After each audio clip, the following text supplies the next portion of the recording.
43. 42. 41. 40. 39. Number 1. 39. 38. 37. 36. 35. 34. 33. 32. 31. 30. 29. 28. 27. 26. 25. 24. 23. 21. 20. 19. 18. 17. 16. 15. 14. 13. 12. 11. 10. 9. 8. 7. 6. 5. 4. 3.5. 3. 2. 1. Hey, Rocky, you want to see me pull a show out of my hat? Nothing up my sleeve. Presto.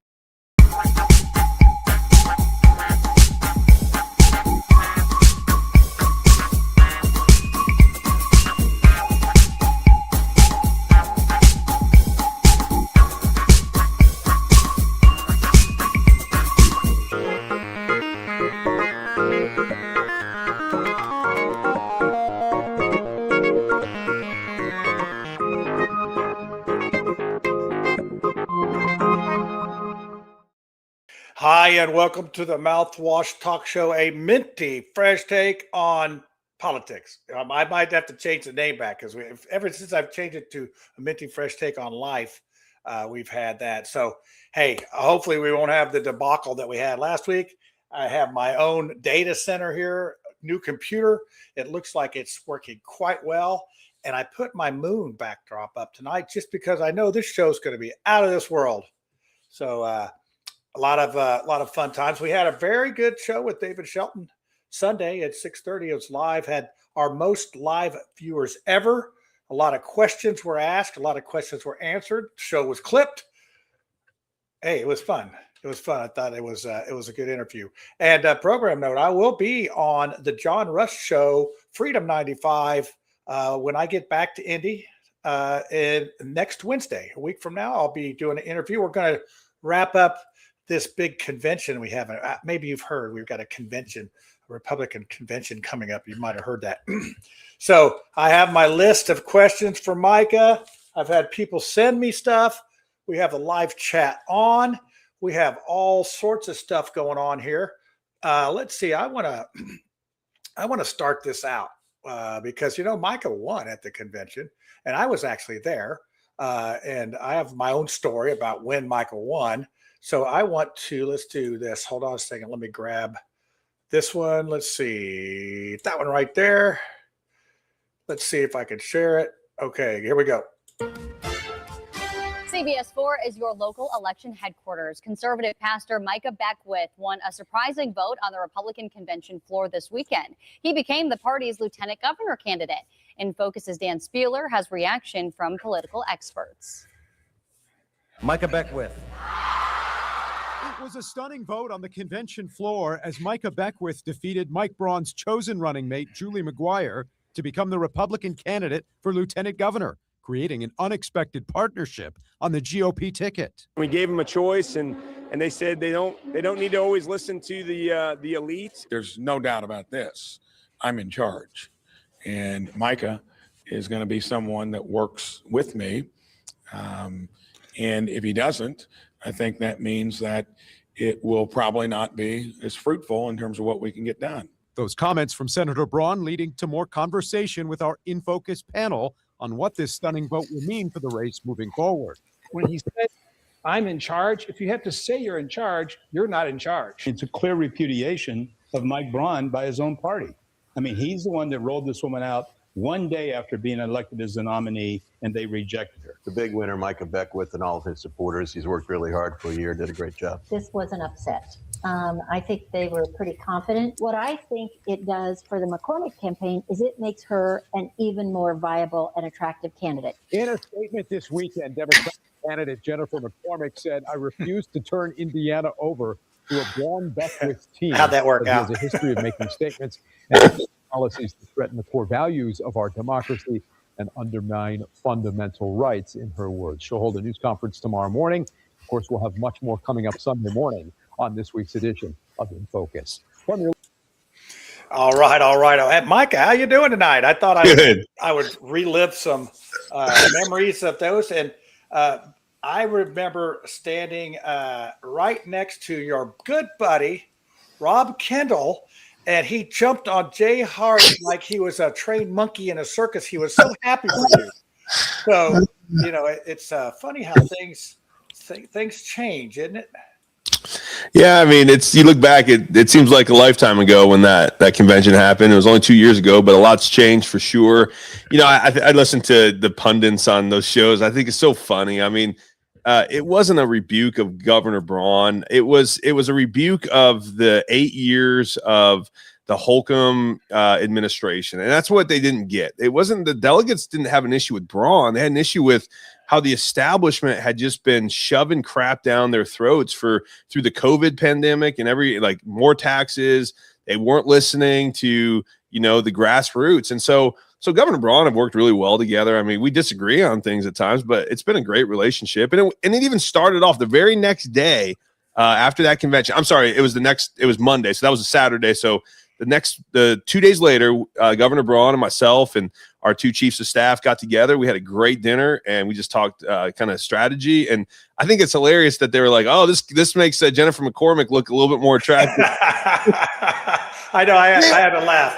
They always say that. They always say that you elect a conservative in a primary, and then the talking points from the pundits is like, "Oh my goodness, the Democrat might win now. The Democrat might win Indiana, the statewide Indiana election," and it never happens. I mean, we trounce them in the general, and so the pundits just don't get it. They just don't understand what is really happening on the ground. I traveled the state for 2 years. I listened to Hoosiers. I understood what the base of the party was saying, and that's why I won. Yeah, that was. I was a guest of Todd Rokita. I was not a delegate. That was when they had the funky delegate thing, and they put it was like 48 people. If you were on the second page, you didn't get it. But hey, this time I won delegate, and they even tried to draw me out, and I still won. Good for you. Yeah, that's to their chagrin, I'm sure. But there is some similarities going on right now with the Secretary of State race. Very similar situation with, except I don't know who we can figure out the establishment guy is, but I know who they aren't. Yeah. So we'll get into that, but I want to go ahead and bring the panel on here. I see Tiffany's trying to get going there, so I'll give her that. There she is. So go ahead. I'll go ahead and bring everybody on here, and we'll get going. Lucy, before I bring Lucy on, Micah, well, you may not. Lucy says you may not want me on there because I'm going to ask hard questions. Well, there's one thing I know about you, Micah. You ain't afraid of hard questions. So let's bring your buddy Lucy on, and Brad and Tiffany. You've been on our show, hey, Micah. Micah, quite a few times. And let's see, Lucy's in the middle. I got to get them all right here. Brad left. Okay, everybody's good. We're all set there. Hey, and it's been a minute since we've all been together too. So it's I thought I was like kicked off of last show for good. I was a little scared. Brad got a haircut. Somebody's looking for a job. Uh-oh. Oh no, I shaved. That's what it really is. Did I ever get you the recommendation yet? No. Letter of recommendation. That's why I'm still without a job. I knew. I was like, oh crap. Right when Tiffany said that, I was like, I don't think I was going to get you that letter. I will get that to you. I promise. Yeah, wait till after the show, Mike. He'll behave better. That's true. That's a good point. If you give him the letter first. No, I wanted to bring up McCormick in her race, though, because I think she lost, though, because of her view on taking everyone's washing machine. Wasn't that what? I think it was a Biden administration. Yeah, it was a gas stove, wasn't it? Wasn't that fake? Or was it a gas stove? I think it was that was the Biden administration. Oh, but that was the AI thing that didn't have the little. No, they literally said that they wanted to ban gas stoves because of global warming. But Jennifer McCormick didn't. Well, the Democrat Party did. If you get in with the pigs and get around in the mud, you're all going to be on mud. Everybody gets and there is some truth to that because our state race, when I ran for Congress last time, those folks didn't even know who was down ballot. They were just going in to vote for red or the blue. They didn't.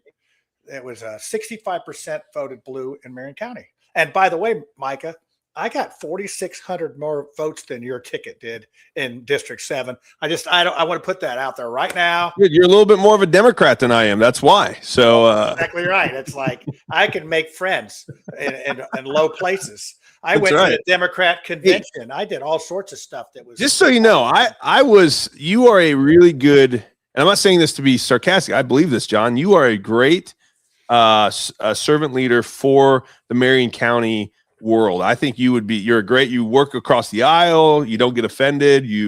I think you understand what Marion County is going through. So I've been pushing for you to get elected for a long time. I mean, I supported you for the Marion County GOP chair. I thought you would have done a great job getting out there working for the between GOP, you and Mike Speedy, that's about all the endorsements I could get. But hey, two quality individuals, so I'll take it any day. It's just a lot of stuff is going on right now with all these things. I don't know. Let's see.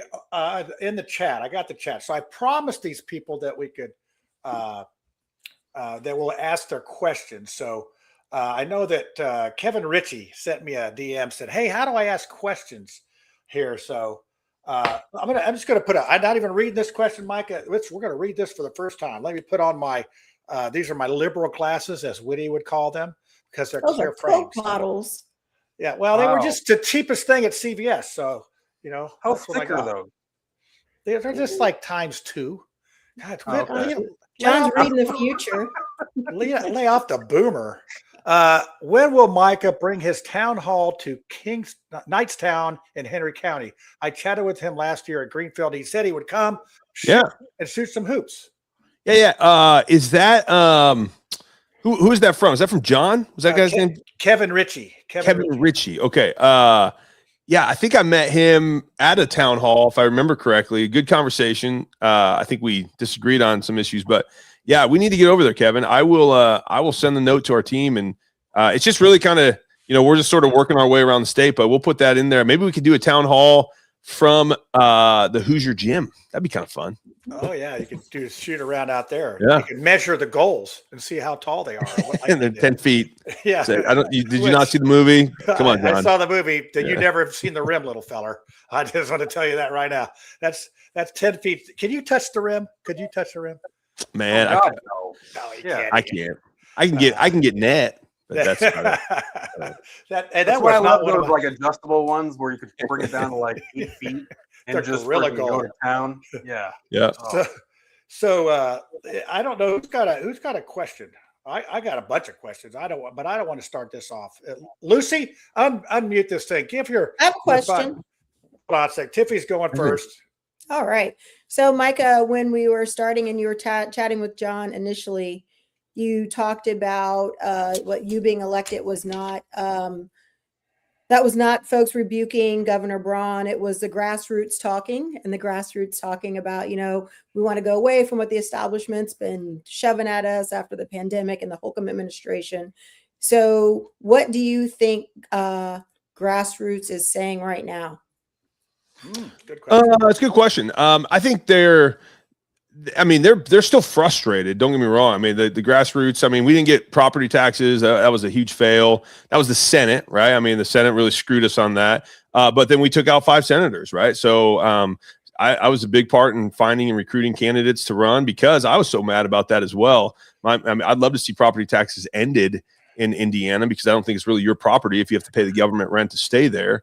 So they're mad about that. But I will say there are some bright spots. They see things like where Governor Braun declared June the nuclear family month. They were really people have been texting me and calling me, or I see them out there and like, hey, that was really good. Like there's some boldness to that. And we really appreciate him doing that, taking the focus off of the Pride Month stuff. And so that was, so there's been some, I think when it comes to the Braun Beckwith administration, there have been some highlights. Now, I think when I'm out there, people in the grassroots community will come up to me and say, hey, we love what you're doing. We love what you're saying.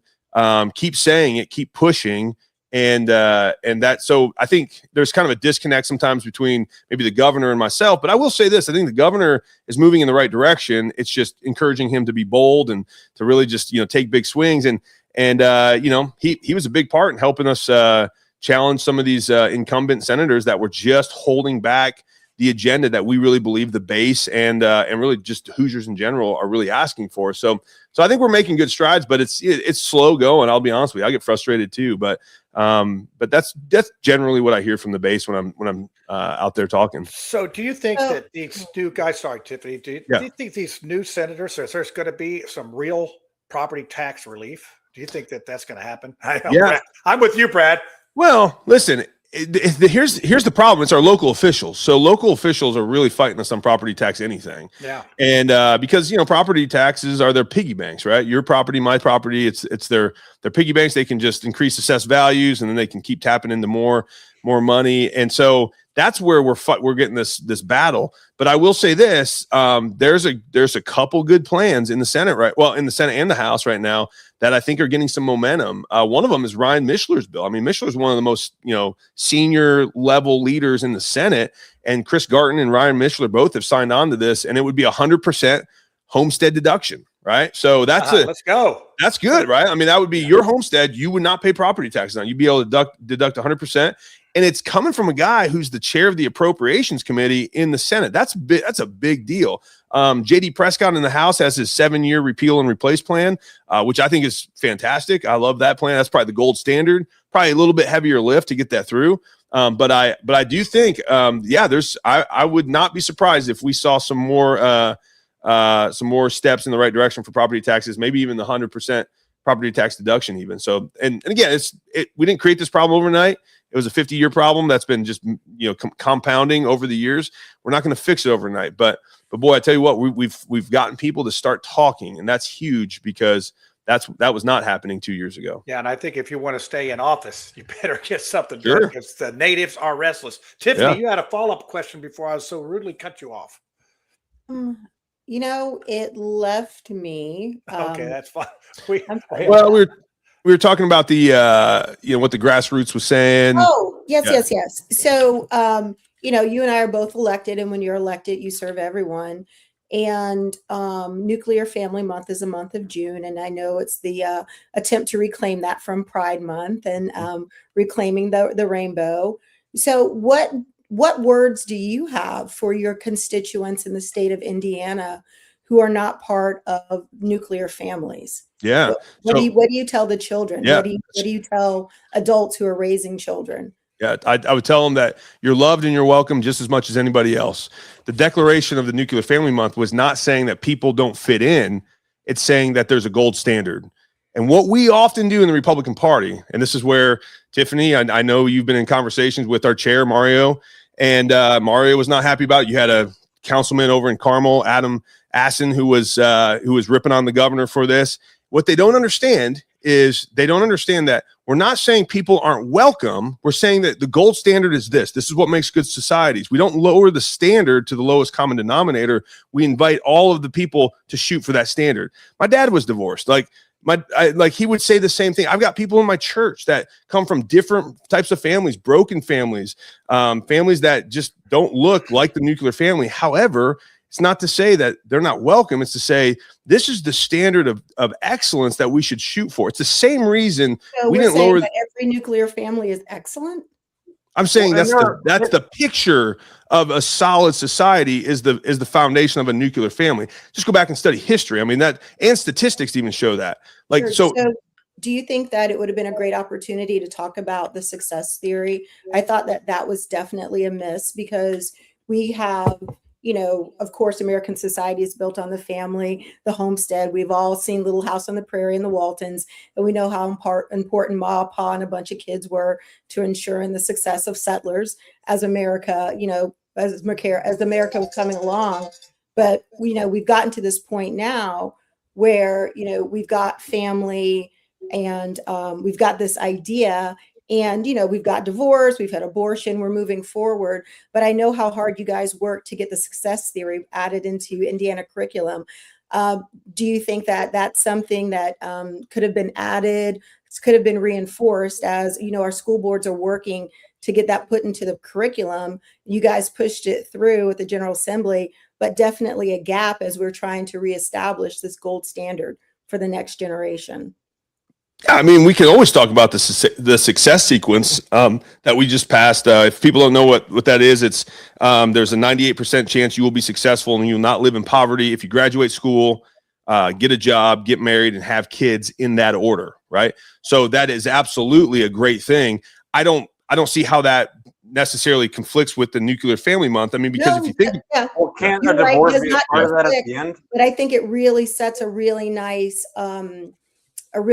framework for those who are not, especially for so many families, especially rural Indiana, inner city Indianapolis, who may not be your traditional nuclear family, but really gives them an idea to think, wow, that's really attainable for me, though I may not be living in that kind of situation.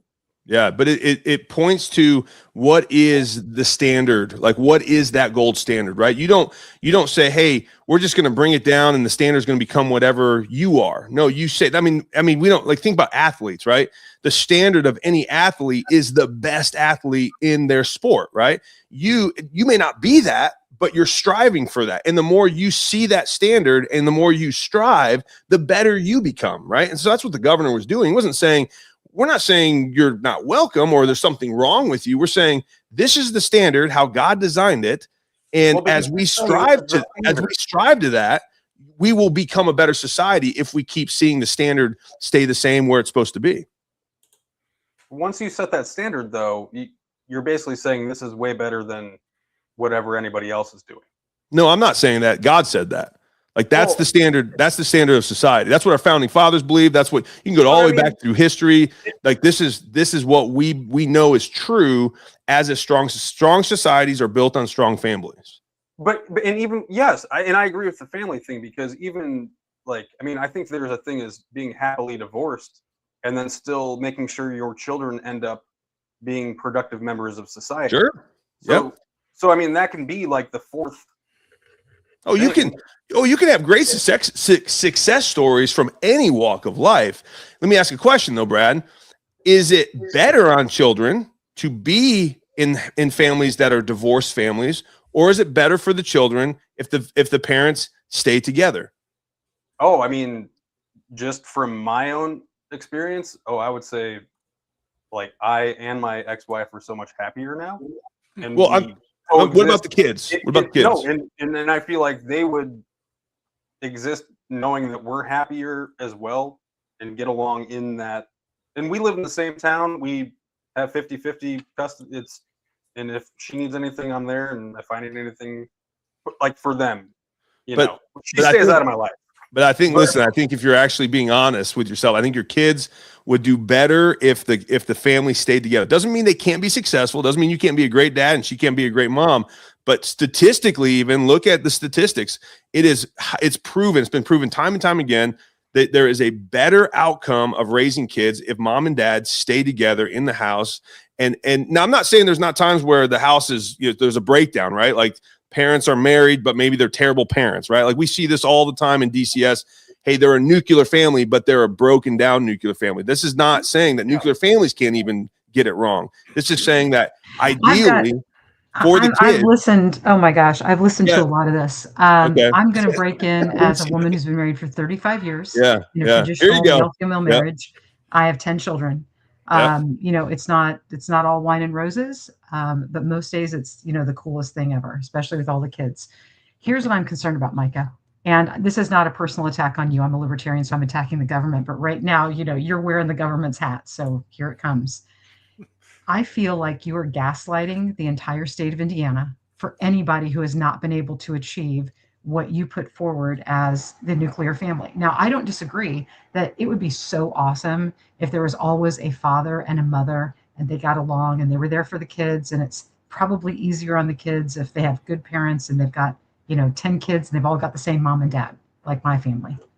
But you literally are the government, and it is literally the government that prevents people to the largest degree from being able to achieve the nuclear family. Since Johnson and his war on poverty and removing the black man from the black home, and that's just, they did that to the white people too. It's socioeconomic, right? It's us versus them. It's billionaires versus the working class. But I just think it's really bad optics when you have people who love their children. They're trying so hard.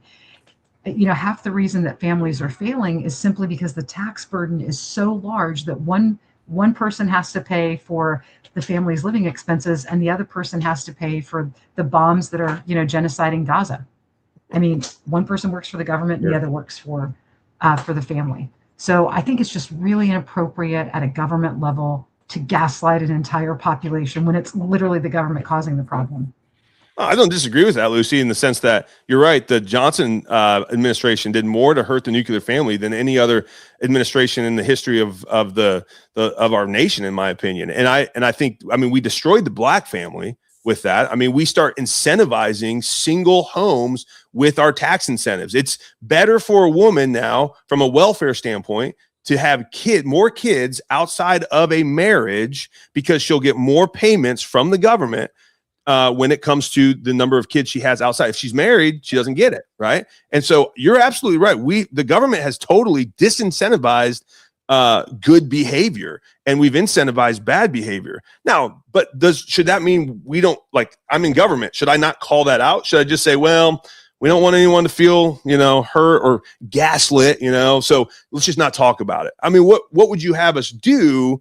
Because if we don't talk about it as government officials, do you think we're really going to be able to fix it? You are in a unique position. And and I love the fact that John showed some of the things leading up to your election, because they were not ready for the fact that you worked so hard that you completely ended around the whole system that was designed to keep you out. And I've always loved that and admired the amount of work that you put in to get where you are. And I know maybe you have aspirations that are beyond this. So, maybe you don't want to just blow it up as far as, taking those last shots that you have towards freedom and freeing Hoosiers. But you're in a unique position where you're the second in command in this state. If I were you, had I been able to, navigate and get to where you were, man, I would be full on attack. I would be full on attack against the government and for the people. I would be, you're getting a lot of hate for the things that you said about, Islam, and that's why I've got freedom of religion and freedom from religion. But the fact of the matter is this is your chance to show people what real freedom looks like. Now, maybe you don't think about freedom the same way that I do, but the way that I think about freedom is being able to exchange for goods without the government taking a percentage of it. Being able to, go to work and have my entire paycheck come to me and not have my employer forced to be a middleman and steal from me because they're so scared that the government will shut them down in their ability to operate as a corporation, as a business, that they are forced to steal from me before I even get my paycheck. So if I were in your position, man, it'd be go max. It'd be, 10,000 miles an hour. And everything that I would be doing would be focused on, how do I restore individual freedom and liberty in the state of Indiana? How do I make sure that senior citizens who have paid for their homes, or people in general who are paying for their homes, don't have the additional burden of a property tax? How many foreclosures are happening because people just can't afford the additional property tax? So I'm just saying, and no hate towards you, that I consider you a friend. I admire you for the things that you've done. But like any good friend, I'm going to take you to task on these things because I think that you're missing the opportunity. And if I can respond to that, Lucy, I think if you ask the establishment, they would say, I'm doing exactly that. They would say, I am blowing the system up. I'm getting calls from people about the convention on Saturday, and you got the Rhino establishment elite freaked out that we might do something with the rules, and it's, Beckwith is doing it. Beckwith is behind this. Beckwith's, and so the establishment hates my guts. By the way, Beckwith just unseated 5 of these incumbents, right? Which is, we've lost 3 in the Republican establishment in the last 25 years. And in one night, we took out 5. And that was in large part because of the people that I recruited, that I found, took it to the governor and the president's team. And so I feel like I really am throwing a huge bomb into this whole system because, just like you, I've been super pissed about how they are stealing from us. They are robbing us blind. We build Taj Mahal schools, and yet a 65-year-old can barely stay in their house on a fixed income because their property taxes in Hamilton County are killing them, right? That's unjust. That's evil. and I'm not going to stop until that's fixed. But there is I mean, if you're going to fix it, okay, you can blow it up, but then does that fix it? Well, not if you can't build it back up, right? So who's going to do the building? If you blow it up, great, that's easy to do. But you got to get the people in place to build it. And so it's a both and. So I feel like I'm blowing it up a little bit, which is good, but I'm also trying to get people in there and put them in place where they can build it back in the right way, or else it's just going to get built up in the same way or worse if we don't have the right people ready to build when it's time to build. Yeah. And so, as I say, people don't go somewhere else till they got something better to go to. And that's a good. So hey, that's Ted Gunderson, the reason I get so much talk time is because I deserve it. If you think that you can do a better job than me, then get your ass up here. I got to turn on the comment. I got to. Let's see. I got to watch this. So we're going to shift gears. We're going to shift gears now to the Muslim thing. So this was sent to me. So here is an invite for you to come. For Imam Hazam Sharif invites Lieutenant Micah Beckwith to visit his mosque. I'll go with you, Micah. Sure. I want to. It's up in Fort Wayne, it looks like. Maybe we could go Saturday after the convention. Sure. Hey, listen, our church, just so you know, our church went over to the mosque in Fishers about 2 years ago. And we sat down with a group of Muslims over there, had a meal with them, and we debated theology. We debated who Jesus was. We debated who God was, or Allah. And I love it. And I love Muslims. I've said it many times over. I love Muslims. I hate their ideology because I think it's a wicked, subjugating ideology that forces people to do exactly how they say it, or else there's big time punishment and consequences. I don't think it has any place in Indiana or in America. I'd like to see him get Lucy or Tiffany in a burqa. That would be. They can do it. Just look at the Middle East. Cat in a bag. Well, when I was in the military, you go certain places and you have to adapt to the rules of the local culture. Yeah. So for my country, I would have put it on. If I was doing business there. So some of it is respect for different cultures. It's not my job to tell people that their parents raised them incorrectly, or that their beliefs are bad because they're different than mine. That's a great respect for culture. That's a great point, Tiffany. That's a great point. I want to get on that because Tiffany made that great point. She had respect for their culture, right? That's huge. Like, we go places around the world and we respect the cultures that we go to. So why is it when they come here, they aren't respecting our culture? Because I have seen, like in Fishers, there was a park. Someone sent me a picture in a park a few weeks ago, and it was women totally covered, hot summer day, totally covered. All you could see were their eyes, right? You don't know who they are. Could be a woman, could be somebody else that you don't know. But that's not our culture, right? We can say, well, we have freedom to worship, absolutely. But the American culture is not that. We don't demand that our women cover themselves to where they're just their eyes. And you can say, oh, well, they're just living freely. Well, why didn't Tiffany get the opportunity to live freely when she was in other places around the world? We have to submit to their culture when we go places and respect it. And I'm glad we do. We should. It's their culture. But when they come here, it's like, oh, they get to jam. So when I was over is like the worst tourists, Micah, like Americans. Well, Tiffany just said she would put on a head covering if I needed to. So I will also tell you, when I worked in pharma, I went on a work trip to Mexico, and I was roofied at dinner. And then when the bellman came to help me take my bags on the last day of my trip, when he came to the room to help me take my bags to the lobby, he tried to put the moves on me. He tried to. If I had not been fast thinking, I would have been a victim. But this is the difference. When you are an American outside the United States, the Constitution is not protecting your rights. You are living under the rights, and you're under the rights of that country. I knew when I was in Mexico and that bellman grabbed me and told me that I was beautiful and he wanted to make love to me, that I needed to get out of that situation. And it was my job to get my ass on the airplane and back to the United States. I didn't need to talk to the manager. I didn't need to call the police. I didn't need to have a debate with anybody. I needed to get on an airplane and get back to the United States because the Constitution does not work outside of the United States. And that's what it is. When people come to America, the Constitution protects them just like it protects us. I was at a function at the Imam school and they invited me, and I was talking to some young girls. They were in their 20s, and they had on, their hijabs, and they had on traditional clothes, the way that, they dress. They had on like jeans, but they had on like the long dress over it. And I asked them, I said, when you wear your coverings, your hair coverings, what does it mean? What should I know? And she said, you should know that this is a signal that I'm obedient to God, that God wants me to not show my hair, and that this is something only for my husband. And that when you see somebody dressed like that, they're being obedient to God. And I was like, that's not what I expected you to say. But if that's your way of showing that you're obedient to God, I completely understand.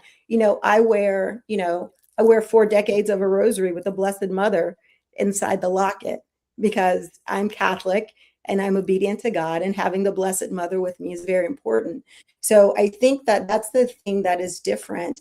Our Constitution gives everybody rights. And, there are some people who don't deserve free speech, but in the United States, they have them. And that's the blessing and both the curse of being in the United States. So that's all.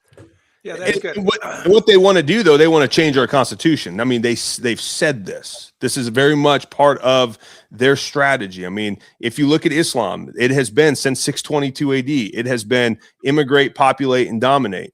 And you look what's going on in places like Dearborn, Michigan right now. I mean, they are using city ordinances to actually usurp constitutional rights.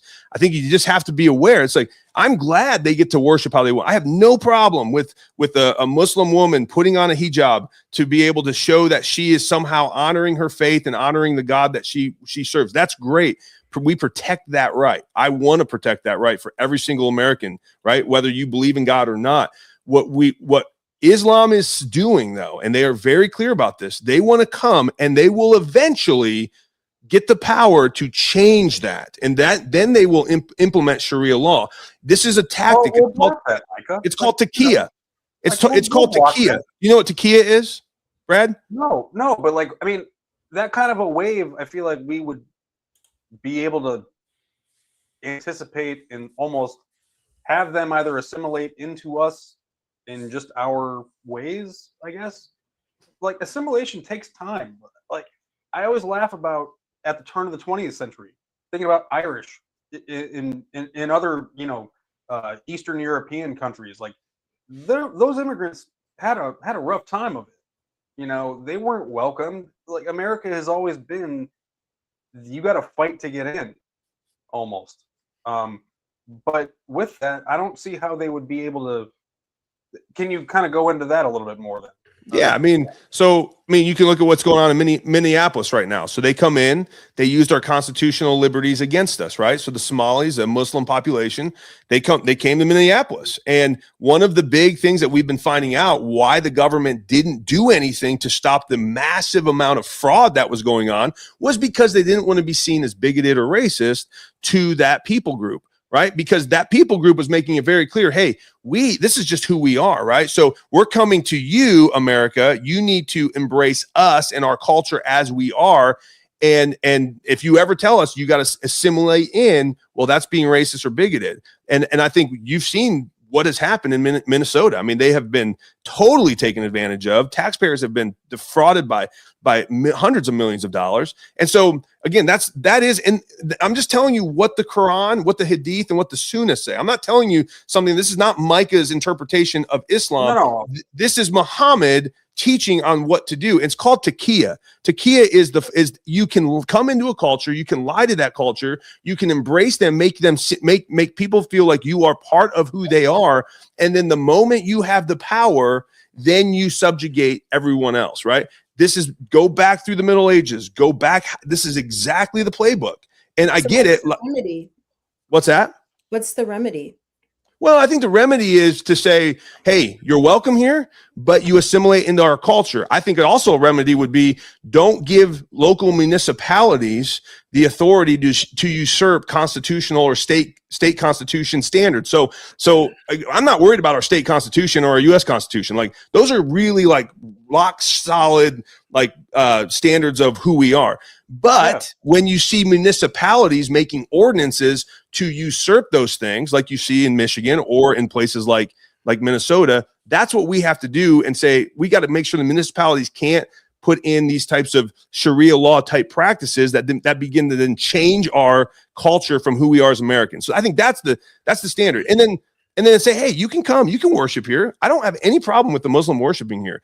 I have a problem if you want to start changing our culture into fitting with what you believe, because we're not an Islamic nation. We are a nation founded on Christian principles. Wouldn't Todd Rokita kind of be there against it? I feel like I didn't hear you, Brad. What'd you say? Wouldn't Rokita?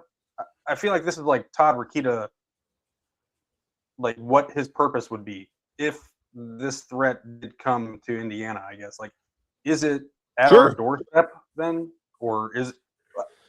Well, I think what I'm curious about, like, yeah, I think it's at our doorstep in the sense that, I mean, it's happening around us. It's happening in Michigan. You're seeing it, like I said, Minnesota. You're seeing it in other places. Seeing it in Texas. I mean, look at Texas. They just had Governor Abbott just had to shoot down this whole community that was only going to allow Muslims to buy these houses in this certain community, right? Like they're getting a foothold. They've got 500 mosques in Texas. They're building 2 mosques every month in Texas. I mean, this is, again, go back. This is what the Quran says. You immigrate and you populate and then you dominate. I mean, that's the standard of Islam. And so Governor Abbott had to step in. And you're right. Like, yes, if we have an attorney general that sees this, and if there's things being broken from a constitutional perspective, yes, that's their job. They should do this. But God forbid we had a Democrat Ryan Mears type AG. They wouldn't do anything. I mean, they would roll over and just take it, and then the residents would be looking around saying, "What's happening?" Yeah, that's what happened in Minnesota. In Minnesota, I just looked it up. The woman at she got Keith Ellison. Keith Ellison was a Democrat. No, but she's a white woman. It doesn't matter what color. It doesn't matter. Well, Muhammad was white. So. This is cool and all that we're talking about Muslims. Oh, Brad, he was white. Look it up. The Quran says he was white. Michael, I just missed talking to you. Was all like honestly. Like, okay, hold on. Before you go, Lucy, I want to know something. So the Spanish people, I would say anybody that has basically come here to go to work or whatever, they bring their families. I've noticed their kids they assimilate in one generation. They got their phones, they got their stuff. They are like, they're American in one generation. I mean, what we would call American. Are we noticing that the Muslim kids, are they being able to break out of the cycle? Are they wanting to be more American, so to speak, whatever that is? Is there any statistics on that? Lucy's shaking her head. I'm just curious to know if you can hold them in the faith. I mean, Lucy's a good example of how can you judge assimilation? Like, well, that's why I say I don't know as an actual statistic. I just John, that's a really good question, because I have friends who are Jewish who don't go to synagogue, but they're culturally Jewish. Yeah. Lucy was they celebrate Hanukkah, they celebrate the holidays. So there is there is holding people to the religion, and then there is the culture. So I think that's a really good question, John, about how the Muslim population is changing in the United States. And I guess you could probably draw similarities from how the Indian population is adapting to American culture, but I don't know if anybody has studied it. I know that's the thing. Well, you think about Amish people, they leave, they get shunned. Yeah. Lucy's a good example of leaving the Mormon church, of that religion. So I just wonder to me, if it's like you look on the other side of the fence and you see these people out there having fun and doing this and being free and all that, you want to get on the other side of the fence. But sometimes, horrible, man, right? Yeah. Well, be a Democrat, guys. Just you guys can do it. But Micah, you raised a really good point about come and populate and dominate, and it's the same thing that we see in Hamilton County. We're purple, we have Democrat refugees who come here from all over, and the first thing they want to do is change it into the place that they left. So I respect you saying that, and we see it from different groups of people, but kind of the same mindset of turning it into the place that they left. And Tiffany, if I can piggyback off of that, because you're absolutely right. So the question then becomes, who are we? Right? That's what we have to answer. And I think that's the thing where Americans are really struggling. So I think if you ask each one of the panelists here, like all five of us, I think we might all give a different answer for who we are as Americans. That's really the problem, right? Like, we don't know. When we say assimilation, Brad's right. Like, what does that mean? Like what? And you're right, Brad. Like, what does that mean? We've gotten so far away from who we are as Americans, and what do we really build this nation upon? And I'm calling for people to go back and look and study. What were the writings? What were the documents, the 1,500 founding documents that, Houston, the University of Houston did a study. They wanted to see, what were the founders quoting? Who were they quoting? And they went back, they found 1,500 documents that were original documents, and they took the quotes. They wanted to know, who are they pulling the ideas from to build this nation? I think most Americans today, unfortunately, would have no clue like what the founder said, what created 250 years of this freedom that we've been so blessed with. Now, we've had our problems, and we've had to work through things like slavery and segregation and abortion. We've had all these sins that have been committed against God, but at the same time, we've been able to work through it, and we're hopefully making a more perfect union, right? That's the goal. And so, but I think you're right, because Tiffany, when you get political refugees from Chicago, it'd be really nice to just say, you're not allowed to come in, right? Like from Hamilton County. But as a city councilwoman, you can't do that. You can't build a wall, right? Like Trump can build. And so how do you then say, you're welcome here, but we need to show you who we are. We need to teach you who we are, and we really want you to not change Hamilton County into something different, because it became great because of the foundations of what we had. And so I think Hamilton County in a microcosm is really a good picture, Tiffany. I'm glad you brought that up, because if we don't get this understanding of who we are, then you're not. I've asked some of our mayors in Hamilton County, how do you protect the values that made us great in Hamilton County when we have all this growth? And nobody has an answer. Nobody can give me an answer. They're like, I don't know. Build 5 data centers. I think we'll learn a lot this next election cycle as you see the populations and how they vote. I think that will be very telling about the impact growth will have, because what so many times people turn on their handlers, a dog will bite you. And I think that it will be really interesting to see how you build this utopia, the first and second best places to live in the United States. You attract a lot of people, and then you end up seeing, what can happen and what's at stake. I think we have a lot to lose when you build a really great place. Everybody wants to come, but people come for different reasons. But coming to change it is not the reason to come to the party. So okay, so I want to ask. Okay, so Randy, hold on a second, Lucy. I want to get this one. Randy, see, Nehemiah, Lucy doesn't talk that much. I know. Talk that much. I don't know. When she gets going, though, I want to get this one out of the way before I forget, because I want to be fair to our people in the chat. The chat has been off the hook tonight, by the way, so I'm gonna have to go back and listen to that.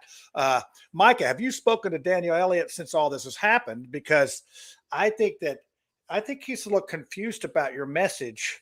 So have you spoken to Daniel Elliott?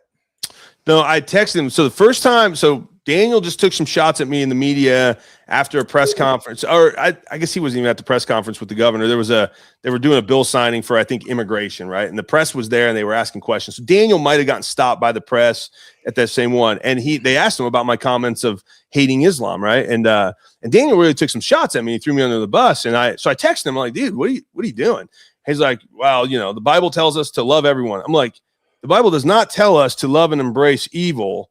And there's a big difference between loving evil and loving a person. And so, Daniel, you have to understand that the comments, you're totally misunderstanding. If you think that I said hate Muslims or hate people, I was hating ideology, just like I would hate things like Nazism or the KKK or pedophilia or things like that we should all hate. I think hopefully collectively we could agree that those things are bad things and they shouldn't be here, and we should hate them in order to keep them away from our society. And then he just kind of blew me off. He said he was at some sort of camp with his kid, and he said, I can't talk. And so we were texting, and that was the last time. That's the last I've talked with him. I texted him too. Yeah. Yeah. Did you? Michael, what did you think about that whole event that was basically in response to you? Get Micah off of the executive order of the faith. It was like the faith over fear, I think it was. Faith over fear. Like yeah. I thought it was incredibly stupid, to be honest with you. Well, you didn't like it? Well, the imam got up. Well, here's the deal. The imam got up and he prayed, and this is his prayer. I think it was the opening prayer. He prayed, all religions are love. Islam is love. Christianity is love. Judaism is love. Hinduism is love. And we all worship the same God, right? So right there, first of all, it's the dumbest thing I've ever heard. And by the way, no imam could ever say Judaism is love and still keep his job as an imam, and in some cultures keep his life as an imam.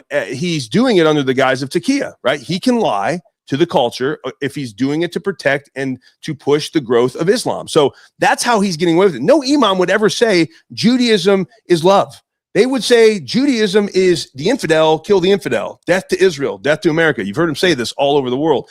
And so the fact that was the opening prayer tells me how stupid that entire thing was. And people listening should have been like, wait a second. And by the way, we don't serve the same God. They're all different gods. So. All right, Lucy, that was great. Lucy, no, get in here. Brad, quiet, John, Brad, I'm not quiet, laughing. quiet. That was great to get Micah going. Yeah. That was his goal.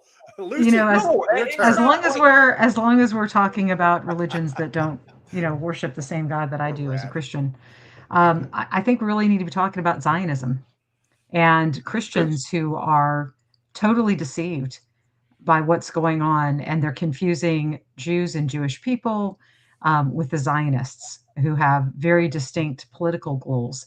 So, while you are, kind of writing the Muslims for their unabashed declaration through their religion for the intention of dominating the world. I mean, let's make no mistake about that. Islam is very clear. I have 10 kids. The rest of you need to help me out, to keep up the American population from turning this way. I got 4.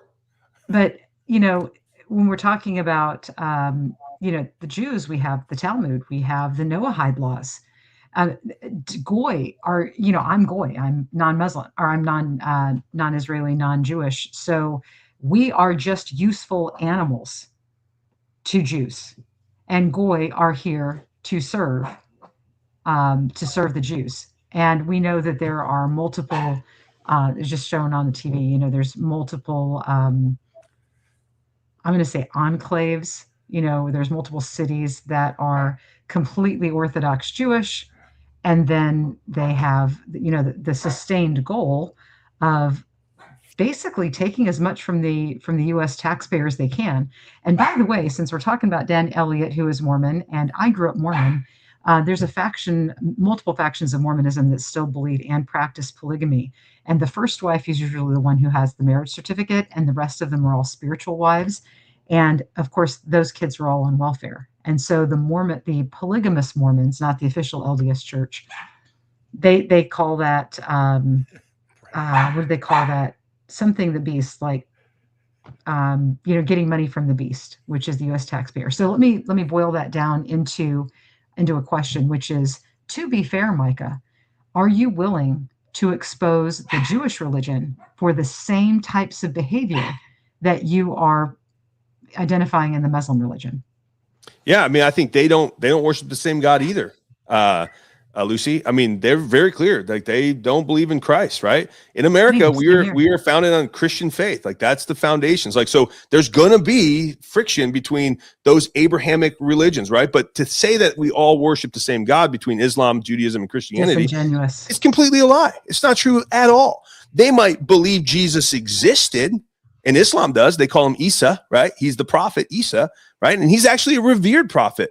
But you change him from being God to just a prophet. Now you just changed God. And same thing with Judaism. He was a rabbi. He existed. They don't deny that.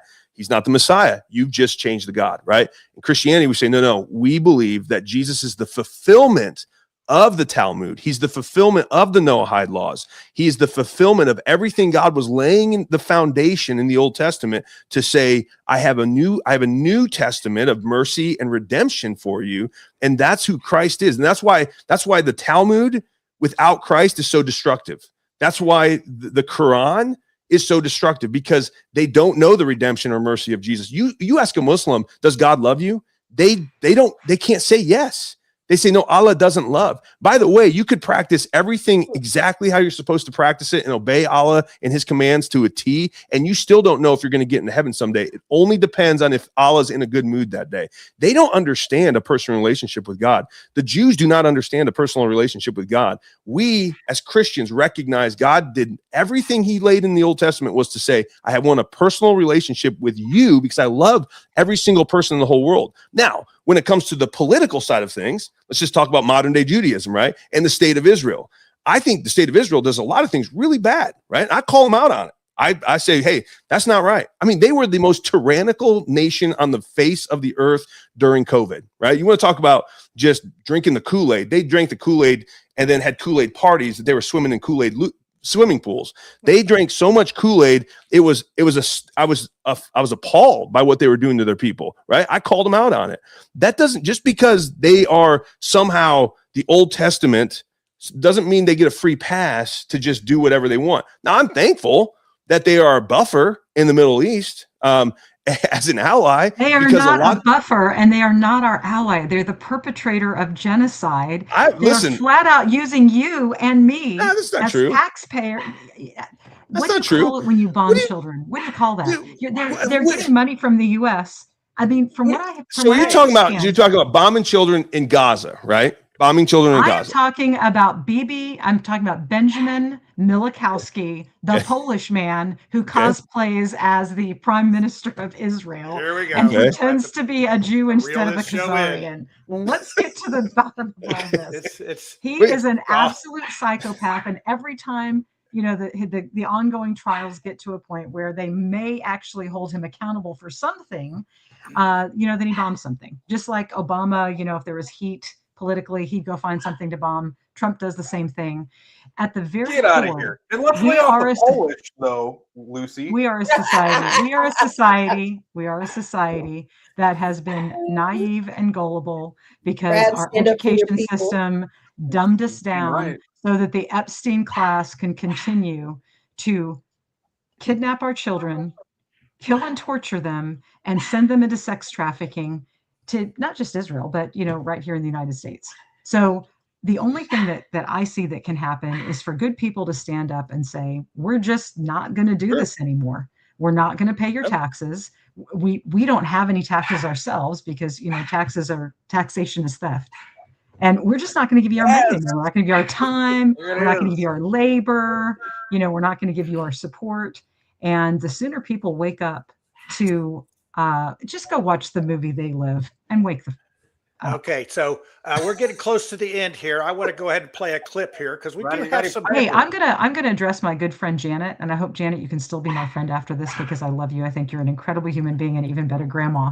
But you said, why isn't Israel supposed to protect themselves from what happened at Gaza?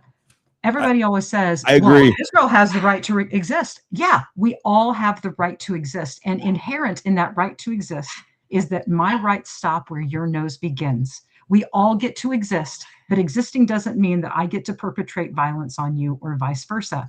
And if you do perpetrate violence against me, I hope that it's the last thing that you do. It's just like Malcolm X said. He basically said, don't start and then won't be none, right? He said, if a man brings that fight to you, you make sure that he never has the ability to do it to another man. Go ahead, Brad. When is it done then? That's a good point. Like, isn't that what they did? Like Gaza came to their nose in Israel, and are you saying on October 7th? Is that on October 7th? Yes. Oh my gosh, how naive. Oh my gosh. Okay. How naive do you Well, have who started it? Wait a second. Who started I don't it? have my tinfoil Who started hat it? here. Who Yeah. started it? Ishmael. It was actually Sarah and her Okay, unbelief there you started go. the whole damn thing. Ishmael. It was a woman's going fault. Old Is that what you want me to hear? It was Ishmael, the descendants of those who live in Gaza, right? That's so. No, so they actually, started it. See, here's the Philistines. thing, because if you say that the people that are the descendants of Ishmael live in Gaza, then you're trying to say by the flip side of that that the others are, the descendants. No, I'm getting really excited, so I'm going to try and calm down. Benjamin Netanyahu is not ethnically Jewish. He is a Polish Khazarian. The Khazarians are a nation of people that throughout the centuries have gone around and cosplayed Jewish people when they wanted to. They are not ethnically Jewish. He is not a Semite. Who Semites? Who are? Who would they be? That's for him, apparently. The people who have lived there, for millennia. The people who were living there at the time of Jesus and are still there today. Those are not. That's not. They got ran out. Those people got ran out by the Ottomans in 1517. The Ottoman Empire. The Turks came in and ran everyone out, and then it became a Muslim just stronghold from that time on. So who are the originals that were there before the Ottomans? The Herodians. Well, since we don't have the information of who the originals are, then what I would suggest is that we start with something as simple as who holds the deed to the land. So if we go back to the 20s, 30s, and 40s, before the Rockefeller and Zionist movement installed the Israel government in 1947, I think that we should go back to those property and tax deeds, find the progeny, and give them back their inheritance. It would have been the Ottomans. It would have been the Turks. I mean, they had it up until 1917. So with the Balfour Declaration. So and that give was them back their land. So give the Muslims back their land because they had it since 1500s. But you said though. Wait, Micah. My husband's American Indian. Okay. When are you going to give me back Indiana? Listen, hey, how far back do you want to go? That's they kept stealing. The Indians kept stealing from each other. Which tribe? Because the Indians kept taking over and stealing land from other tribes. So which tribe's the original tribe that we can give it back to? 40 acres. Why don't? Yeah, exactly. 40 acres and a mule. 40 acres and a mule. Okay. So, I'm gonna have to call this off. An eye for an eye makes the whole world blind. Yeah, well, that's probably true. Okay, I'm gonna since we got some hate, we're gonna wind this thing up because I think this could be about a 4-hour show.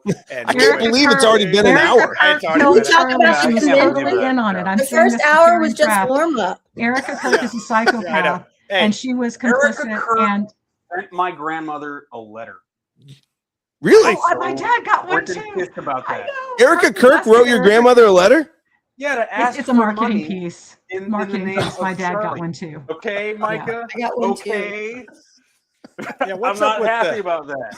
My grandmother is a lovely little. Hey, Spiro, the Jewish people can certainly go buy whatever land they want to live in. Jewish people deserve a place to live, and they can do exactly what I did, and they can find somebody that's willing to sell them that land. And in the free and open market, they can exchange value in the form of cash. Wait. Who is Lucy talking to right now? She's still talking to me. She's not. Okay, so I'm not going to let you get by without me saying this. Argentina. Okay, so we got Javier Milei, right? I think that he is related to Benjamin Milikowski, Javier Milei Milikowski, because all the leaders of these countries, we have a Jewish leader now in Mexico too. Argentina is giving an entire mini country inside of Argentina to Israel, and they are taking down American Jews so that they will have their own place. So I'm saying if Javier Milei is willing to do this, ship them all down there. So do we do that? Do we do that in rail cars, by the way, Lucy? I mean, is that something, I mean, how do we ship them all down there? Well, you know what? I would be willing to start the GoFundMe to send them down. So, we can even send them down in plane tickets if the Strait of Hormuz is opened by Trump so that we can actually get oil back into this country again. Tiffany's just like, you guys are children. That is the look Tiffany has on her face right now. She's like, you guys are children. I can't do it I was thinking of a question. obviously we've gotten through the warm up. So Micah, you're what, 2 years into this. What are you going to be working on for the next, what's on your agenda? What are your next priorities for the next 12 months? Well, the biggest priority, thank you, Tiffany, for that question. The biggest priority right now is opening up trade lanes for our farmers, right? I'm the Secretary of Agriculture. That takes up most of my time as Lieutenant Governor when we're not in session, right? So I travel, I meet with farmers. How can we help farmers sell, grow better, bigger, but also sell to their product? Because if they don't have a place to sell it and market, then they're going to go broke. So one of the things we just did a few months ago, maybe you saw it, we signed a $6.2 billion trade deal with Taiwan, which was awesome for two reasons. One, Taiwan's going to buy our Indiana farmers' grain, so corn and soy. That should start taking effect in October here, which is awesome. So I helped broker that deal. I have a great relationship with the Taiwanese delegation.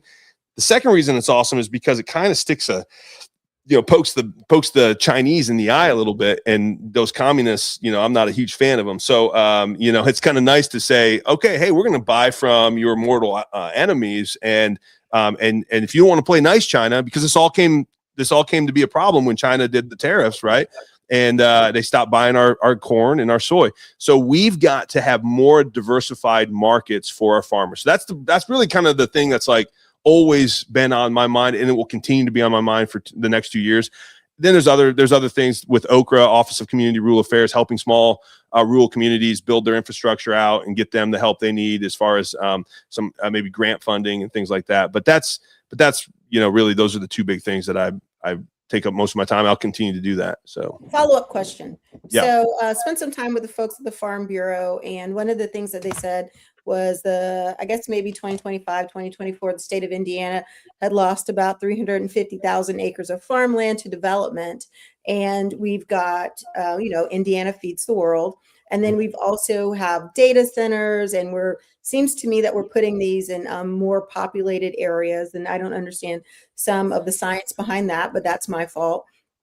So I guess my question is, with you being the Ag Secretary, does the state of Indiana have a prioritized plan for using and preserving our rich, fertile land? How do we decide?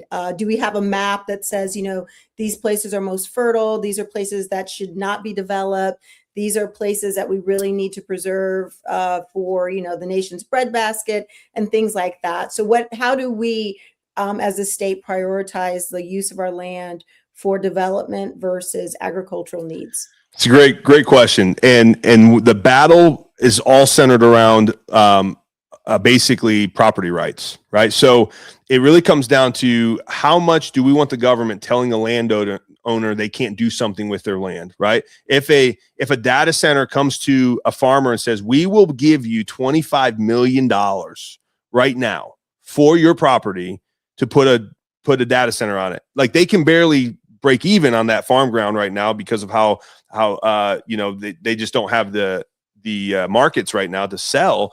So you're going to say to that family, this could be a life-changing opportunity. And then the data center says, here's $25 million. Do we tell the government, no, you can't do that? And I think there are times where we do, right? Like we won't let someone sell to China, right? Like if China comes in and says, I'll give you $25 million for your property to be able to build a spy station on it, we say, no, you can't do that. The Constitution is not a suicide compact. But so that's really that's the seat of the argument, Tiffany, when people say, how do we protect our fertile farm ground? And that's huge to me. I want to do that as the Secretary of Agriculture. I don't want to lose our farm ground to wind and solar and data. I think that's the dumbest thing we could do. However, how do we still protect somebody's ability to sell their land or do with their land what they want? I think the answer lies in protecting local control. Like, that's the answer. And I will not allow the state to start telling local commissioners and councilmen that they have to allow these things to be put into their communities, because there's a push right now from some Republicans in the state legislature where they get really frustrated that they can't do these big solar projects from county to county, because you have one county that will put up a barrier and say, nope, we're not doing it in this county, and then it totally destroys the whole project. And now they're saying at the state level, they're saying, well, you can't do that, you're hurting this other county over here. I'm sorry, this isn't their county. So I think if we can protect local control, then the locals can take the fight to a place they can actually win it. And that's at your council meetings, your commissioner meetings, and we've seen them stopped. I'll point to Fulton County. Fulton County, the commissioners were pretty on board with data centers, and they were going to do them. And they talked to the governor. They talked to me. Hey, we want a data center up here, right? Well, the locals got involved, and they said, hey, we don't want them up here. And actually, the commissioners changed, and they said, okay, I guess our locals don't want them, and they voted it down. That's the best way to do this. So we have to protect home rule or local control. So tell your legislators, tell your state rep and state senator, at all costs, protect local control. That's the best way that we're going to be able to handle this. 110%. I'm actually on the Washington County Plan Commission. I'm sure they regret that now and would like to remove me because I've called for, data center moratorium. We're trying to protect the land. And what a lot of people fail to think about when they think about property rights is your property rights come as a bundle of rights, and included that is the commons. So, we have a shared water source, for example. So I can't commit a trespass by doing something on my property that will spread to others, because that is a trespass. Again, it's my rights stop where your nose begins. So if my neighbor, has 1,000 acres and they want to take that 1,000 acres, they can sell it to whoever they want. But the person that owns that is not allowed to trespass against the rest of us. We already have plenty of data from the BESS, the battery solar stations, where they're catching on fire. It is profound damage, unbelievable damage. And so I was in Jennings County last week, because that's where I've got some kids and grandkids, and talked to one of their emergency management people who is heartbroken that Jefferson County and the Jefferson Proving Grounds is trying to move forward with a huge data center there, because he knows, as a firefighter and somebody that works in emergency management, that when those batteries catch on fire, they can't stop it. The sustained environmental damage is known, it's expected, it is likely, and therefore it is appropriate to stop someone from, stop corporations from doing that. Also, God created the earth for humans and plants and animals. God did not create this earth for corporations. Corporations are statutory fictions. They are not real humans. And when corporations do bad things, like when Merck killed 150,000 people with Vioxx, that came out in the class action lawsuit. They paid $1 billion in fines and admitted criminal liability. Yet no Merck executive went to jail, even though they knowingly put Vioxx out, knowing that in the clinical trials they had killed people. So we have a real competition here between corporations like BlackRock and the individual rights of humans to exist on this planet where God created us. And so I am completely 100% against this. And I think the only reason that Braun is making Indiana a doormat for AI and data centers is because he loves the surveillance state and he wants to be president. So he has to give the tech bros what they want. That's not true. He does not want to be president. Oh, he's gonna run, Micah. No, he's not. Micah, can you at least Then why did he put on the knee pads for the tech bros? No, 2028. You guys are both running for re-election. Yeah, I think I would. I mean, he hasn't told me that specifically, but he has basically said, we're firing up the re-election, team and campaign. I mean, after we get through the midterms, right? So that's the plan. And by the way, just so you know, Governor Braun, I've talked to him about data centers, wind, solar, all these things. He tells me, and he said it publicly. I said, can I tell people this publicly? And he was like, absolutely. He says, if the locals don't want it, we're not going to force it on them. I mean, he's playing by the same local rule. And now, Lucy, I love that, but the state legislature has already tried to end around us twice on data centers and solar. So I really appreciate your support, and I'm very glad to hear that Braun also agrees in local support, because we're the ones that have to live next to these things. 100%. Yep, and he's remember here's the problem in Indiana too, and I guess it's not really a problem; it's actually a good thing. But the executive branch in Indiana is a weak executive branch for a reason, constitutionally, because it doesn't have a ton of power to just be able to go and do executive orders and kind of push things through. We have to work with the legislature. And really, that's the most powerful branch of government, as it should be. The legislature is the closest to the people, your reps and your senators. It should be the most powerful. And then the executive branch, and then the judicial branch down at the bottom. That's the power structure. And so Governor Braun gets really frustrated with some of the same things you're saying, Lucy. I've had these conversations in private.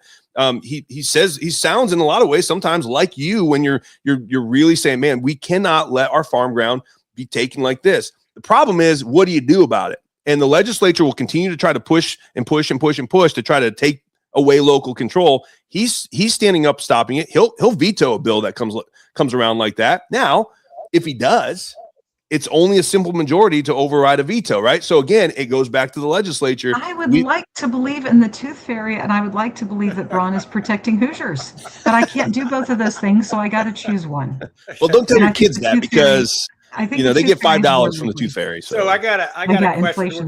We're gonna shift total gears here. So this is about Rod Bray. What's your prediction of Rod Bray? Is he going to be in or out?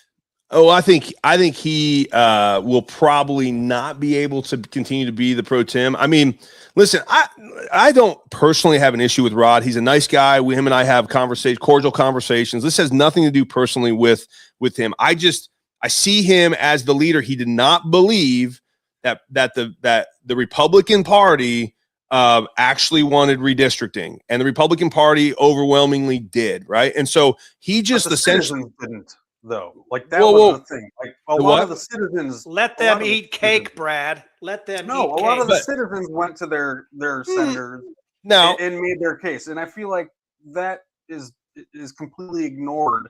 Okay, by that's fine. That's fine, Brad. But the party is the party in power right now. It's the Republican Party. So he's the leader of the caucus of the Republicans, right?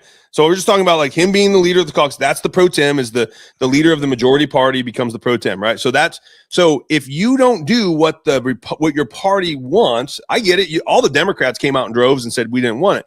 They wanted it in Virginia, by the way, which I don't, and they wanted it in Illinois, but for some reason, Indiana, they didn't want it in Texas to begin with. I don't know why. I don't know why that happened. But however, it all started with Texas. Well, that's not true. That's not true. It started with Illinois. Look at Illinois. Look at their maps. We can go into that conversation. Okay.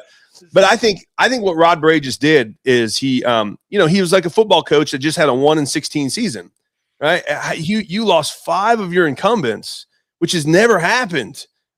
We've lost 3 incumbents in our party over 25 years in elections, and you lose 5 in one night, and then you get another 2 that are the pro-Trump mega candidates that are coming in the open seats. I don't know how you can think, okay, I can still lead my caucus that way. I think for the good of the caucus, for the good of the party and the future of the Senate, I think it's the right thing, and I think it's the admirable thing.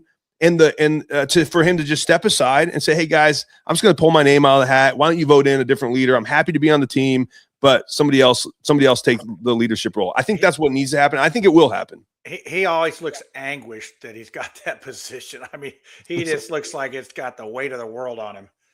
Is he going to be at the convention too then? Like, how does that all work? I don't know. That's a good question. It just depends on who there'll be a lot of people up there. I got some questions for some folks. folks. All you guys go up there. Like you should come up, Brad. Yeah, you should come up. I'm going camping with my son, but I've thought about it. Father's Day weekend. Yeah. Yeah. So a lot of people in the chat are actually talking about flock, and of course that is a tragedy of Fourth Amendment violations. Micah, you're the lieutenant governor. Why don't you tell these people that we're not going to have the surveillance state in our state and tell them to flock off? I've not said it that way, but I've tweeted a lot about flock cameras, and I've also posted. I've talked about it publicly. We need to legislatively. I think it would be right for us to come together and as a state legislature and ban flock cameras, because it violates our Fourth Amendment right to privacy. And I get it. People will say, "Oh, for safety." I understand. But for the children. That's exactly what they're going to say. What happens if, right? Okay, guys, listen, liberty is dangerous. So you have to pick. Do you want peaceful slavery or do you want dangerous liberty? Those are the only 2 options. And quite frankly, what our founders chose, I want to choose too, dangerous liberty. And again, it will be, but here's how you stop bad people from doing bad things where you don't need flock cameras. You have very severe punishments for them, right? I wanted to bring back the firing squad. I think we should even do public executions to an extent to where we can show these things to the public to say, if you do these evil things, you will die. Justice will be served. And that's how we stop bad things from happening in our society. What we've done is we've coddled criminals. Just look at Indianapolis. Look at Ryan Mears. They coddle criminals. I knew you were going there. But like, well, I lived there. So I watched Faces of Death. Like, you know. A 23-year-old just got murdered in a parking garage after an Indians game. It was right. It's the day before our Indians game that we went to. Exactly, John. And you know what? Like when I was a kid, you know who scared me the most and taught me to, you know, be on the straight and fly right? The police. Was the county prosecutor. Yeah. The county prosecutor was the most influential person in my life. I'm just messing around because it sounds so stupid on the other end of that. Like he's not Brad, the what end he's all, be saying, all. Brad, what he's saying is that a natural deterrent is understanding that if you commit a crime, that you're going to be fully prosecuted. How is That's that not what built he's saying. and punished? You're not going to go downtown, get a slap on the wrist, and a lovely I bracelet. mean, you know, downtown That's was built saying. into There's your no life when consequences you for are the raised. behavior. And since the young man was murdered in the parking garage, I think everybody has a different opinion about the lawlessness and the level of danger in Indianapolis. So this was really funny. At our baseball game, somebody said, "Oh, are there safe places to go in Indianapolis?" And I jokingly said something. It's like Survivor Indianapolis. And I was not fully aware of what happened to that young IU student. So I felt really bad about Nobody that. knew. And But it was a is. 14-year-old, a 14-year-old. Yeah, it is Survivor Indianapolis, and it makes me sad. But you know, there's been tons of violence down there, and I think everybody is taking a different look at it now that it happened on a way to a baseball game. It was an IU student, and everybody is processing it differently now. Yeah, I don't ever feel unsafe there. You know, I serve homeless. I go downtown. I don't, but I just never have felt unsafe. I'm 6'3" and still can run pretty fast.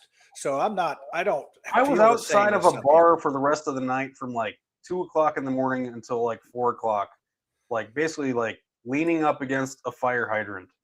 Okay. Indianapolis was great that night. I'm just saying, like, I understand everybody's fear, but I grew up near a city and I don't know if that's has anything to do with it, but like I enjoy cities. I love seeing that many people out and about. I hate the violence that's coming along with it. Like it's not indicative of every single time. I just think that the city could do so much better. I mean, we're basically the amateur sports capital of the world. We have the largest sporting event in the world. And there was a Pokemon convention. The same that we got a Pokemon for the nerds like Brad. We got the Comic-Con. We got the NFL Combine. Like, we have so many freaking events that are nationally, like the nation is not scared of us nearly as much as we are ourselves. You know what? You guys are all so right. Indiana has so many wonderful things. You know, one of the most wonderful things, and I'm being very sarcastic, that we have here is we have way too many peaceful people locked up for a plant. How incredibly ludicrous is it that a government, that a group of people. County. Don't even try it. We don't. Oh, well, down here it's bad. And have it and not get arrested. We got private prisons, and they literally have occupancy agreements with the state. And so it's so easy to lock up peaceful people smoking cannabis. That is a whole nother show. Lucy, you just start right when I try to end the show, you start putting another rabbit hole in there. I fall into it and let you. Hey, if I'm losing sleep, and I'm not saying rural is like I live in a very rural town. Like I live in a small town. I'm not saying anything against farm living or anything. All right, John. I love bonfires. You know. All right, you got a pink house too, John Mellencamp. I got you. So, all right, do we have any other questions for Micah?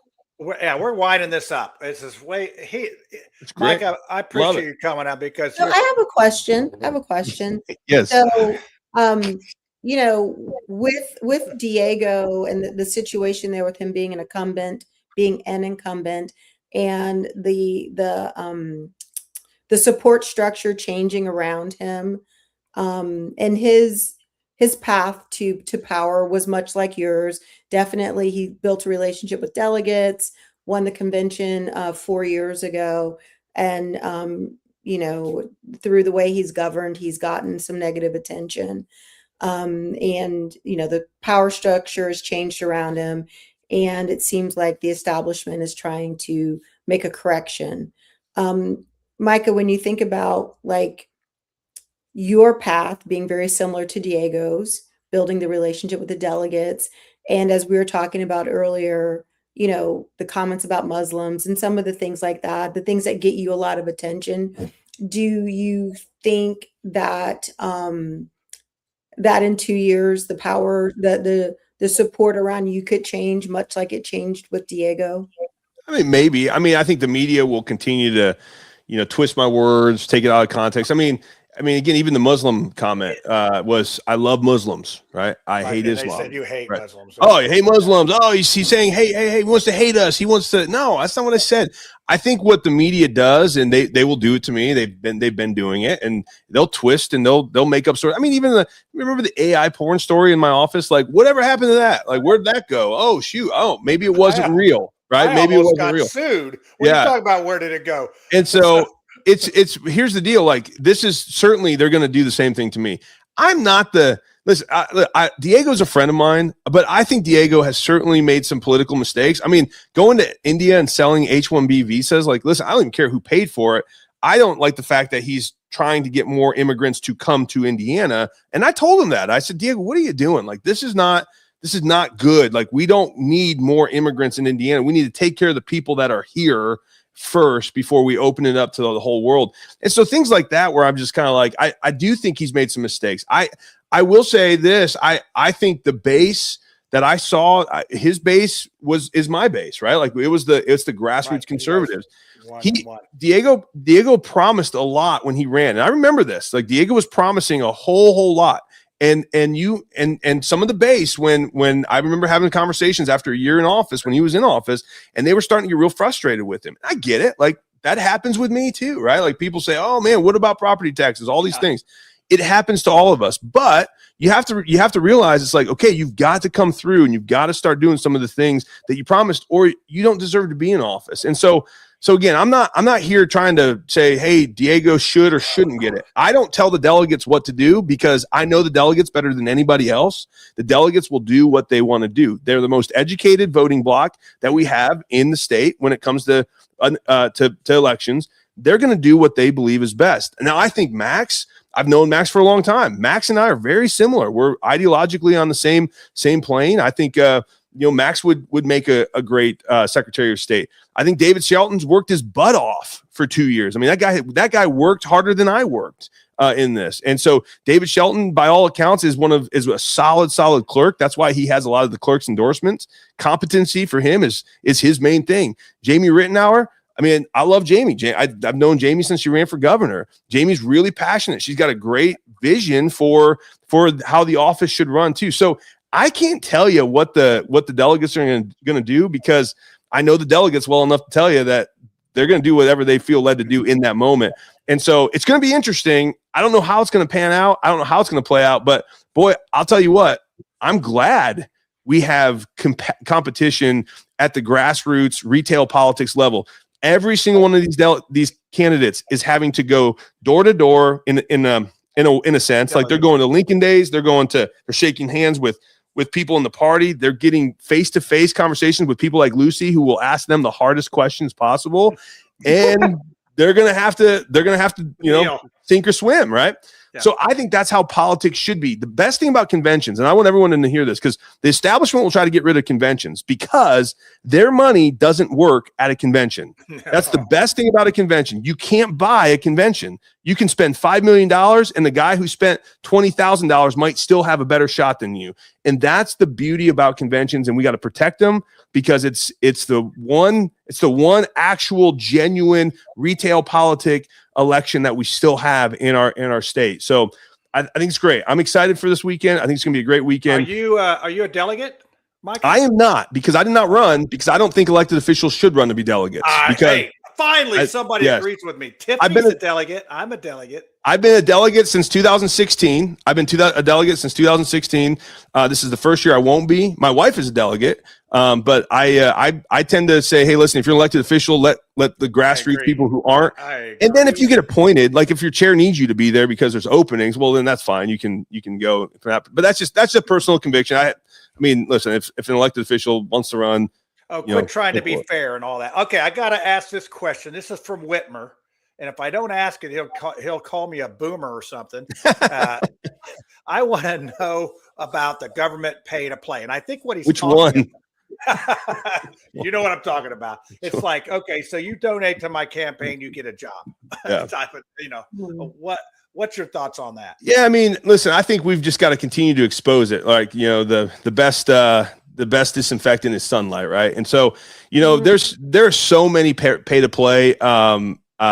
I actually just texted Whitmer last night, and I said, hey, I got a story for you about a pay to play thing. And so I got to call him on this. But it's local governments doing it, it's state government doing it, everybody, and federal government does it, right? And so I think we just have to continue to root it out. And I know he's probably talking about IEDC. And listen, I've called for IEDC when we were running to be shut down. I think it became a corrupt pay to play, scheme. I'll say it again publicly. I don't trust that we can get IEDC back on track because of how over the skis it got. Now, I think Governor Braun has done a good job of cutting its funding, getting it back on track. They're not giving out money like they used to be. It's a lot harder to get that IEDC money now than it was 3 years ago. And I think that's a good thing. But I think Governor Braun is thinking he can reform it, and that's his prerogative. It's under him. It's not under me. I can't do anything. You don't with want IEDC, that headache. You don't want that. Right? But okay, at so the same time, I'll keep calling it out. We got Nicole here. She was a delegate. As far as I know, she's been the only delegate that's been removed. So I keep waiting for them to come for me because they think I live in Florida.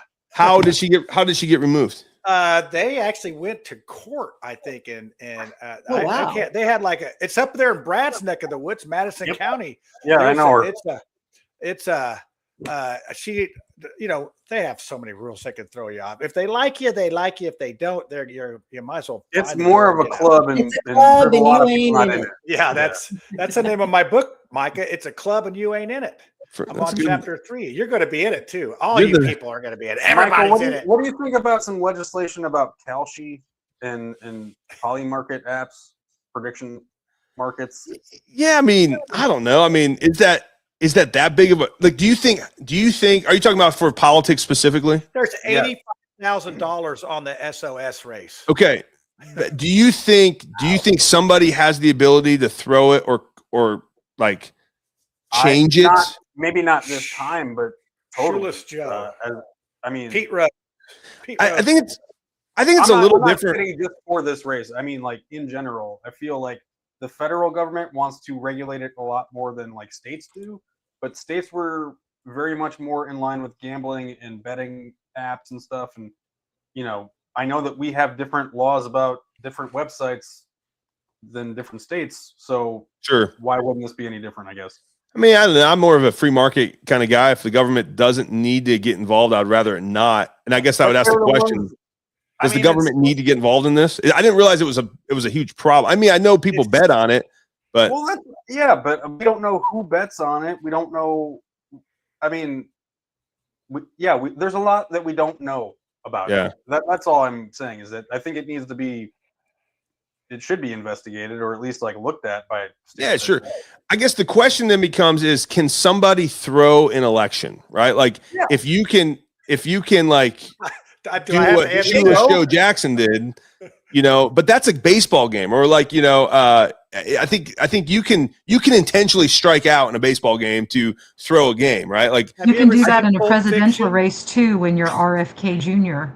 And then you have the shit show. That was the Libertarian National Convention, where the then chair of the Libertarian Party invited all of them to our convention. It was a shit show. RFK Jr. Do you know what helped the Libertarians? If they weren't just so anarchist right? They just anything goes. With anarchy. Anything goes. That's the number one trait, Micah. No. Anarchy is not disorganization. And what do you call it? Mad It's Max. literally the definition of anarchy. No, It's not. a disordered Anarchy. society. Okay, let's go back to high school. An means without. Arc means ruler. Without rulers. You are not competent to rule over me, Micah. I think we're thinking Much about as I didn't say I was. and I think you got a beautiful wife, but you I know didn't say I was. You are not competent. No one is competent to rule over me except for Jesus himself. That's and right. He is the only ruler that I recognize. The rest of you, two-bit hacks. The founding fathers said we have no sovereign but God and no king but King Jesus. That was their mantra at the foundation of this nation. So I agree with that, actually. I think we should all follow the golden rule: love your neighbor better than yourself. And then everybody who could be left to be mad, right? If everybody did it, if every single person did it, there would be not one person to be mad. Hey, you know, it's so funny. I got into a former employer. We were talking about, like treating people and respecting spaces and stuff like that. And I was like, the golden rule, treat people how you want to be treated. And this was maybe about 10 years ago when people were really big into getting to know people, and you need to treat people the way they want to be treated. And I'm like, well, that's a lot of questions. I think, I'm a pretty princess, and I'm going to treat you the way I would want to be treated. I'm going to be nice to you. I'm going to be kind to you. I'm going to hold the door for you. I think that sometimes it's just treat people the way you want to be treated. And I think we can solve a whole lot of problems, because I don't know many people who want to treat themselves like piles of poo or whatever, or, That's right. Just treat people the way you want to be treated. I think that's You guys are just preaching a bunch of woke nonsense. What are you guys even talking about here? Caring about people and. So I agree with that, Tiffany. That is a great Christian principle: do unto others as you would have them do unto you. The question becomes, Brad, what happens? What happens when somebody who's a thief says, "I would like a car like you have," and they steal your car because they want what you have, and there's like, well, he should give me his car because I would want it, right? So, what happens when that person doesn't follow the golden rule the way that it should be followed? What do we do then? Because somebody's going to do that, unfortunately. I mean, I've talked myself out of a lot of fights, and I've never talked myself out of a carjacking, but I think you're supposed to let them have it. Yeah. Just turn the other cheek. Turn the other cheek. I mean, I feel like I could defend myself. I feel like I should stand my ground. I think carjacking, you let them have it, right?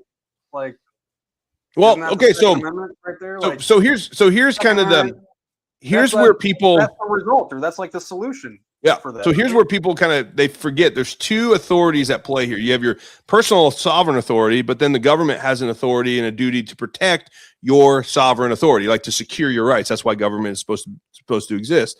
And so I was talking to a senator who texted me this really long text. He was the other senator. He was the other guy up with Dan Elliott at this faith over fear thing. He sends me this long text, just ripping on me, and he's one of the guys that we beat and everything. And so he's going to be retiring. We empowered his future. So you're welcome. But he says, you're not loving people. You're a terrible example of loving people. I said, so I called him. I called him and said, hey, listen, I feel like you're putting in a standard of what I'm supposed to do when Jesus was speaking to the individual. Turn the other cheek. If a man asks you to walk a mile, walk two, right? If you're getting carjacked, give him your car, right? Those are individual commands to the individual, right? Yes, we should do that. If you're getting carjacked, it might be the Christian thing to just say, hey, you can have it, right? Like, now, that's not government, though. This is where people need to recognize God instituted government for this reason. Government was not supposed to turn the other cheek. Nowhere did God ever say government turns the other cheek or government just avoids bringing justice. Government's job is to literally bear not the sword in vain. Like, you need to steward justice. So when things are done unjustly to the individual, then the government comes in and doesn't bear the sword in vain. That's what I told the senator. I said, Senator, as a government official, my authority is to stop evil. Like, I have to do that per what God says. If I let evil exist or get a foothold in our culture in any way, shape, or form, taxation, whatever, if you're being overtaxed, Sharia law, like stealing, theft, murder, any of those things. If I just say, well, we're just supposed to be, turn the other cheek. I am derelict in my duty as a government authority, right? Now, when I'm not in government authority, I don't have that authority. So then I turn the other cheek. And I think that's where people don't understand the two authority structures. People will say, oh, you're not loving people, or you need to just turn the other cheek, or not say things like that, what you say, because that's not the Christ-like thing to do. It's like, whoa, hold on a second. Don't put the individual authority, don't put me in that box, because I'm not operating in that authority. I'm operating in my authority as a government official per what God has given me, as long as I'm here. And he'll take me out and he'll sit me down. The Bible says he raises up and sits down leaders. But he's raised me up at this point. And at some point I'll be done. And then I'll step back in and So I appreciate that. And so coming through, I went through ROTC, and, we talked about the characteristics of a leader, integrity, humility, selflessness, pursuit of excellence, things of that nature, never asking, you only ask somebody to do something that you're willing to do, things of that nature. And so to govern, there are, we have our religious values, our Christian values, and then we have these human characteristics. And, being a pastor and being the lieutenant governor, how do you merge those, and which ones do you prioritize when you govern? Because, what do you prioritize when you govern? Well, it's understanding the authority that you're walking in the moment to deal with the issue. So there's 3 institutions God set up: the family, the church, and the government, right? So, and we all have roles in each one of those institutions. So we're all part of a family. We're all hopefully a part of a church, and we're all in a nation that has a government. And so, but what's your role in that? And so you have to recognize when you're operating in a certain role. So as a family, like, we're all in families, but I can't walk into your family, Tiffany, and start bossing your kids around, right? Be like, well, I have authority as a father, and so I'm going to start telling Tiffany's we would kids never ask. Yeah, I get that, but we Yeah. would never ask our lieutenant governor that. So I'd say, like, as a lieutenant governor, what characteristics, what part of your religion and your personality do you prioritize as you govern? Well, I tell people, if you're asking, like, how do I separate pastor and lieutenant governor? No. How do you bring them together? I'm asking that. How you bring them together? Okay. Sorry. Okay. Well, how I bring them together? I say it's kind of the same thing. It's, as a pastor, I find out what God says about things, and I tell people, right? That's my job.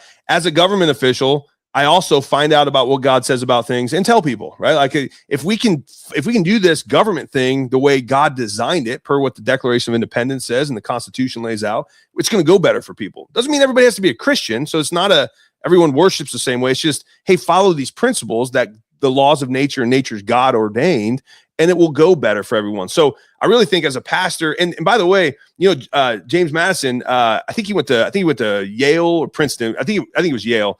But at the time, they were seminaries. Yale and Princeton, Harvard, they were all seminaries. They had 2 main tracks that you could major in. It was either theology or law, right? And they were the same curriculum. To go theology, you would study what God says about things and become a pastor. But it's the same curriculum in the law. You would study what God says about things in the world of law, and then you would go be a lawyer. And so James Madison took the law route. He was going to go theology, but he ended up going law, and he's the father of our Constitution.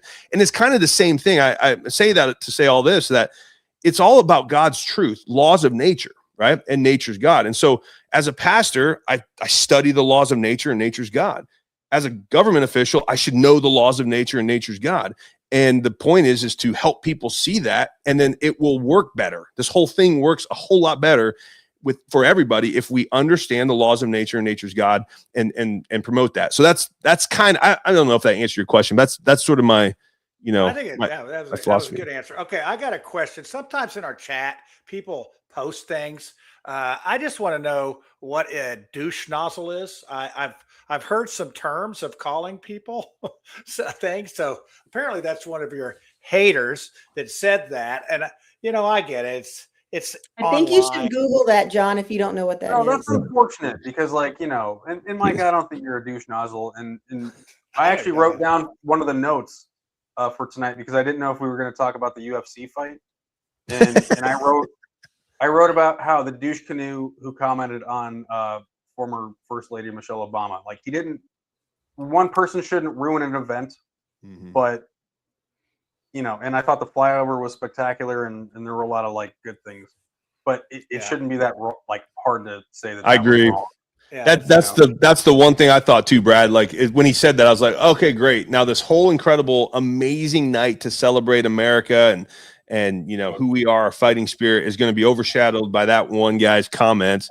And that guy's a douche nozzle. Yeah, okay. Yeah. Well, Hey, can I say I actually have a degree in French. Oh, Douche is a French word. It simply means shower. Oh, he's So I guess Mike is shower trying to nozzle. clean up Indiana.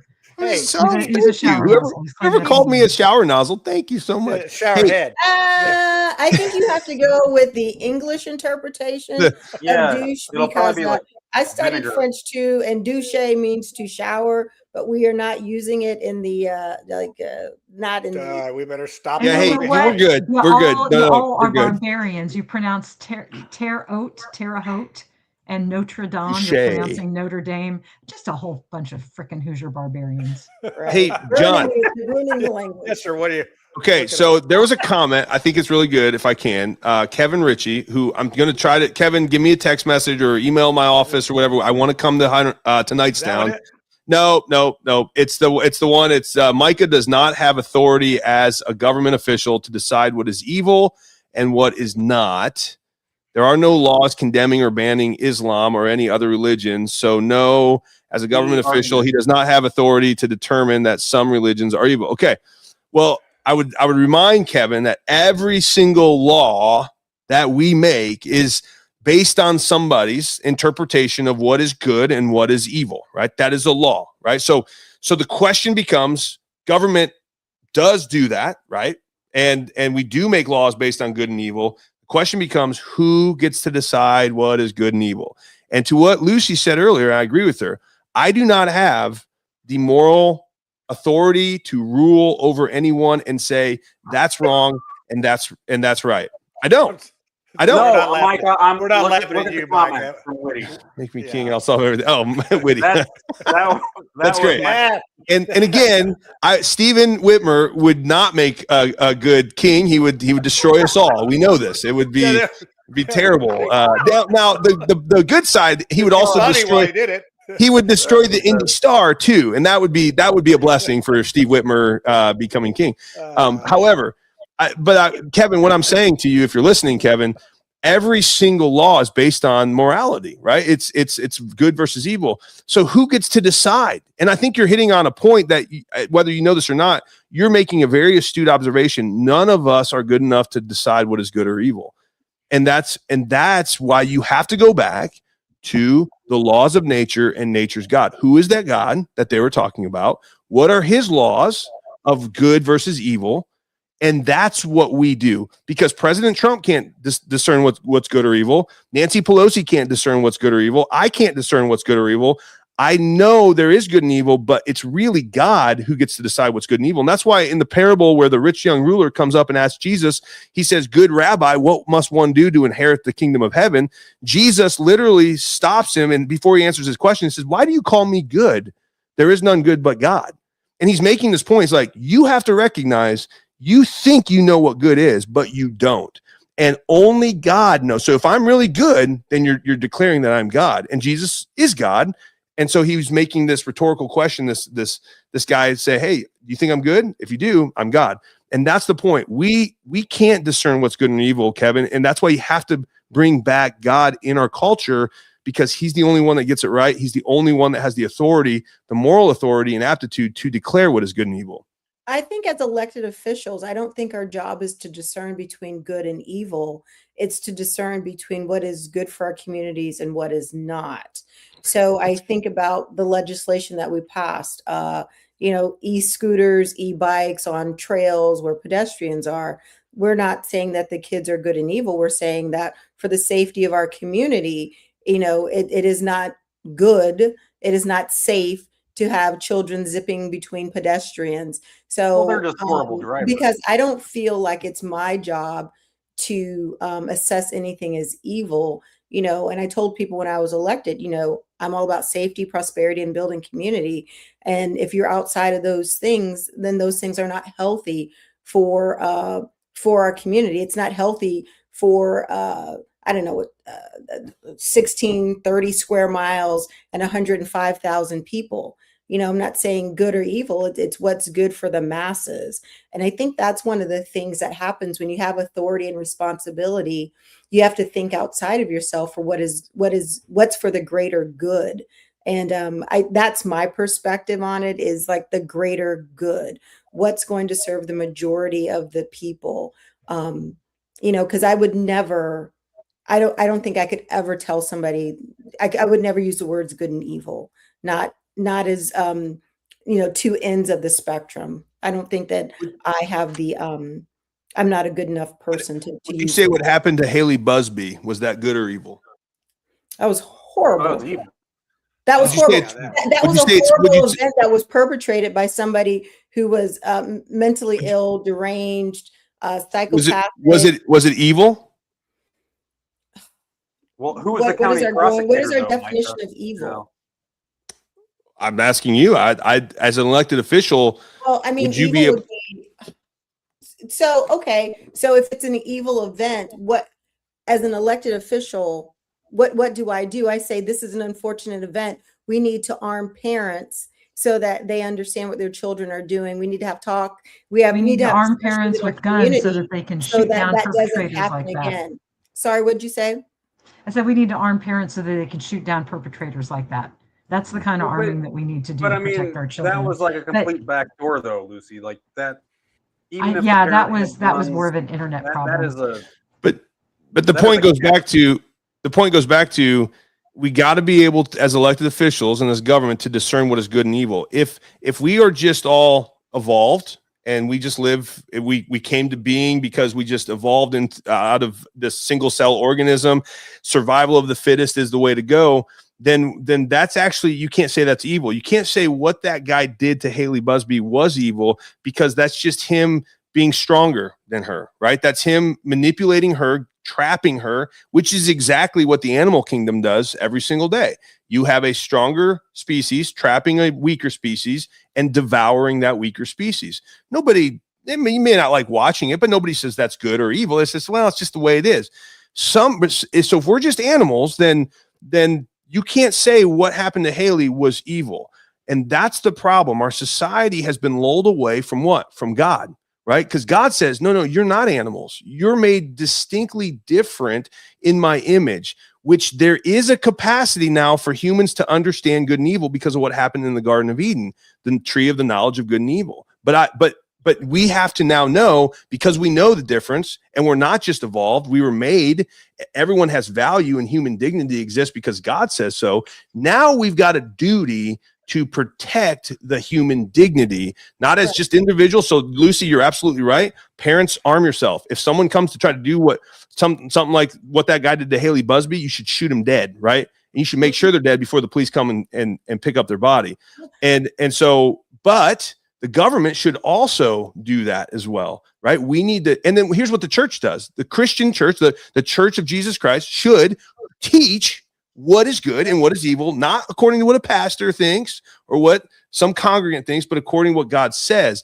And if we all understand that, we will be in a safe, because you're right. You were saying, I don't describe what's good and evil, Tiffany, and I'm not trying to call you out, but then you would say my job is to just make sure that society is good, the greater good. But you just defined good, like you just said good, but you said I'm not going to call out what's good or what's evil. But then you say, but I want something good. I mean, it's kind of like saying that.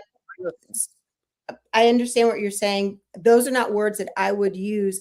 And as I govern, it's like, for me, it's more about, like with Haley Busby, like what systems failed, because there were a lot of things that happened before that actual event happened. And so what happened between her and him, absolutely horrible, evil, we can call it that.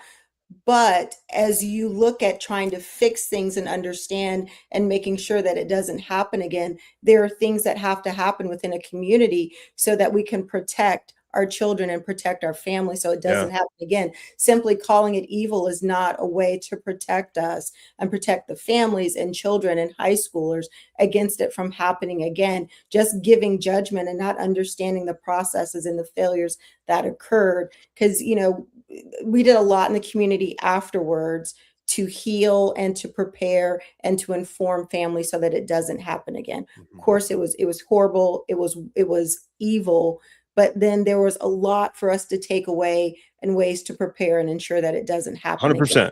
Yeah, I And, think and Tiffany, sometimes Tiffany, what you're saying is absolutely spot on. But you, as a government official, you have to first judge that this was evil before you can build up a wall. So evil, yes. And so, when you call the police, you're like, oh, somebody's doing something evil. No, there's illegal activity. We have somebody who is missing. So we have a kidnapping that's going on. These are the terms that you use. And so there's the facts of the situation, and then there's opinion and conjecture. So, and I think my training as a military officer, I'm going to stay within the facts so that we can properly understand, adjudicate, and get past it so that we can hold people accountable. If we start calling people evil, then all of a sudden we've got the tribal, what do they call it? Everybody gets their torch and pitchforks and things of that nature. There's the rule of law. So I think that's what I'm saying. And so, I'm always going to follow the rule of law. I'm a rule-bound person. Law is law is the wall that keeps us all safe, right? So if you go back to let's medieval times or Old Testament times, the one thing that kept the city safe was the wall, right? But then there was a watchman on the wall, and the watchman's job, he was a government official. The watchman's job was to look out into the distance and see when evil was approaching the city that could hurt the city, right? And then they would call down to the city, hey, there's evil coming. But you know what their protection was? It was the wall. Now, if you had government officials that never called out evil, the people would start to think you need no wall. And the same thing here, Tiffany, you're sort of making my point, which is, yes, we need law, right? We need the law to protect us. That's our wall of protection around the people. Aristotle said the law are the wise restraints that keep men free. They're the walls that keep us in the boundaries of safety, right?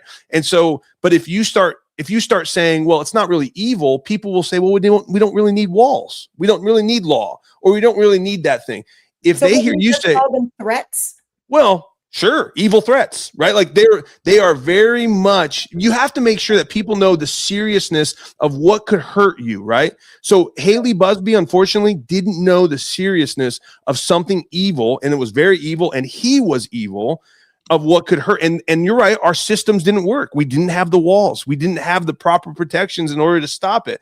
But if we don't say that was really awful and evil, we need to take serious steps so it never, God forbid, ever happens again to another person, right? But if you say, well, that guy was mentally ill, that doesn't give the same red flag warning as that guy was an evil human being and he wanted to hurt Haley, and people like that would do it again. How do we stop it? I think as a government official, you got to use strong language sometimes, or else people won't really take you serious. They won't take it that serious. The thing is that if you can take the guy who killed Haley, and you can say he's evil, but you miss the class of online predators that are out there, and they may not be as bad as him, but there's a class of people who are trolling kids on the internet, who are getting them to send pornographic information. They're selling it. They're hurting them mentally. So this guy was exponentially horrible, evil, the worst of the worst. But if we're only looking for guys like that, we're missing all of those trolls who are doing it. You've got pedophiles, you've got people who've got pornography on their phones. We've got people working in child care centers who shouldn't be working there. We need to take a step back and say, hey, who is out there exploiting minors? Hey, and we need to take that on instead of just looking at that one person, because there's lots of threats. There are lots of people out there who want to harm defenseless young people. I have teenagers. My youngest is 13. This is something with, Roblox and Discuss and all those kind of things. So I deal with this. I'm dealing with this right now. A government solution is to punish and restrict companies that allow this to happen. You can't tell me that these companies don't know exactly what's going on, but they don't care, because the people that are willing to pay and subscribe are the same people that are going to target children for grooming. And so they like the money coming in, and they don't give a damn about the kids. And so if we really looked at this and we said, okay, Roblox knows that children have been harmed, the absolute most horrifying thing that I've ever heard is on the Sean Ryan show.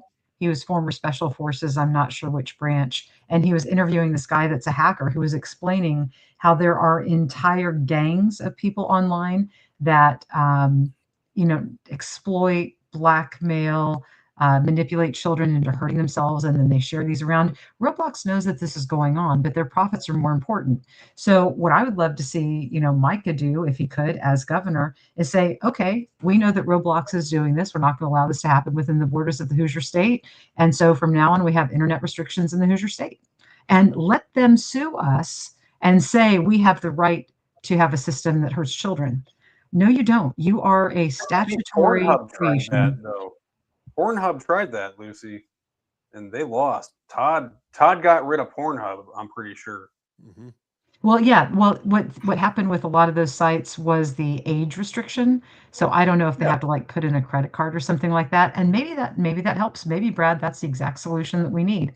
Companies that want to do business in Indiana must do business in an upright and moral fashion without force or fraud against our citizens. And we just simply would not allow it in Indiana. If I were governor, that's what I would do. It'd be great. Parents can have an opt-in, though, right? Like on these, or no? No, I would say no. I don't think you give a foothold. Again, you're making a very much a moral claim, Lucy, and I agree with it. But Roblox is an evil thing that we shouldn't allow in our state whatsoever. Period. End of story. So, but if I think my children can handle it, and how is that not? Well, but here's the deal. What do you tell a parent that says, I think my 14-year-old is able to drink, right? I think he can handle it, but that's right? against the law right now. There is no law. Yeah, that's what I'm saying. Let's make Roblox against the law. Hold on a second. What is Roblox? What is this thing you're talking about? It's an online game. It's an online game. It's a predatory game that predators use to attract children in, and kids are there. I mean, listen, I have a 10-year-old, and he likes, I have to shut him down on even watching Roblox YouTube shows. He's not even playing. He's just watching other people play. I mean, it's very, So Brad, the distinction isn't whether or not a parent feels that their child can handle it. The distinction is that a corporation is committing force and fraud against a Hoosier citizen. So they are creating a platform. Come up with parenting, and I don't know why. It's not about parenting. It's not about parenting. It's about the corporate actions of force and fraud. If we find that there's a real estate title company that's taking money from people and then they're not recording the deeds, and then that creates confusion, then we stop them from operating. Yeah, so then, if a company is committing force or fraud, need to come out though about Roblox, and there's nowhere near that. It's not. The company could stop this. Brad, the company is completely in control of this. They could stop this. And my kid gets on there and she cusses, and if she cusses, then the system actually shuts her down for cussing. So if they can shut her down for saying SHIT, then they can absolutely shut these other people down. But they don't want to because they're getting too much money. So they could create. Yeah, they could create. Well, and so so there should be conversations had with this company. I don't know why it's just a blanket. Hey, you're screwed. Rokita's working with them. He is. Yeah, that's all I'm saying is there can be steps, not just blanket. What does the Bible say? The love of money is the root of all evil. Thank you, John. I messed that up. We live in I a said the love of capitalist money. society, so I mean, so our society's evil. Say what now? Oh, most definitely. So I mean, our society is evil. Well, it doesn't say money. It doesn't say money is the root of all evil. It says the love of money, and there's a big difference. I love you guys so much. Just by the way, this has been so much fun. This is fun. I enjoy it. Hey, by the way, Elon Musk is a trillionaire, which is amazing. I saw that. Yeah. We have an African American that grew up in a home that was hard home, and he is a trillionaire. Only in America. Only in America can an African American actually become a trillionaire. This is awesome. Elon Musk is an occultist, and his grandparents were kicked out of Canada for starting the Democratic Party. You can't say that because he's a minority. He's an African American. You can't say that. He's richer than all the countries in the world but 3. What country in Africa is he from? From the South Africa. South Africa. The one that Trump is welcoming in political refugees. Yeah, because they're getting murdered. Because they're white. Yeah, no, because they're getting murdered, Brad. They're getting murdered. Yeah, the farmers, they're getting murdered. Yeah. Anyway, okay, we don't want. That's what happens. You keep Micah up past 11 o'clock. He starts talking nonsense about trying to get in trouble. I gotta be on the road at 6:30 tomorrow. I'm going down to Camp Atterbury to talk to the JROTCs, and I'm going to rappel down a wall. And so if I'm not awake and I die, I'm blaming it on you guys. I'm blaming it. Hey, there's enough. They're going to heaven. Absent from the body is present. I think with they the Lord. probably call them cadets. There's So. enough haters. They do. You're right. There's enough haters in the chat here that they'll probably have a party if that happens. So, hey, Micah, you've as always, you're a great sport. You're not afraid of anything. And I know of people that did not like you, but after they had talked to you, they said, "Oh, he's a pretty good guy." So I think that conversation is good medicine. So thank you guys. Well, I appreciate all of you. Love you guys. You're very, very fun and you're very thoughtful and you know what you believe and why you believe it. And I like that. So that's good. I have to say that like it's so much fun. Thank you. Like you always say like iron hits iron or whatever. Iron sharpens iron. But I gotta get you a Bible. I gotta get you a Bible. I like the way that I put it though, with the whatever at the end. But yeah, I think about that a lot. Universal iron sharpens whatever. Yeah. Brad knows how to find a free copy at the library. That's true. Or the hotel room. So we had a record number of live viewers with the Shelton interview, and tonight we've gone the longest of any Mouthwash show, and we are still all awake. I think they're calling me at the nursing home. They're saying, "Hey, you got to get back to your room." So I gotta go. So. Hey, thanks for coming on. Hey, we'll see you next week. I have no idea what we're going to do, but it'll probably have something to do with the convention and all that. And I know that James Sariak was in the chat here. He's running against Andre Carson as a libertarian here in Indiana. I believe that's right. So we want to get him on the show when it's time. And all this, it's getting close to election time again. Let's go. So everybody, thanks for tuning in. Hey, like us, follow us, all that good stuff. And thanks, panel. It's great having you back on tonight all together. And Micah, you're the best. Thanks, guys.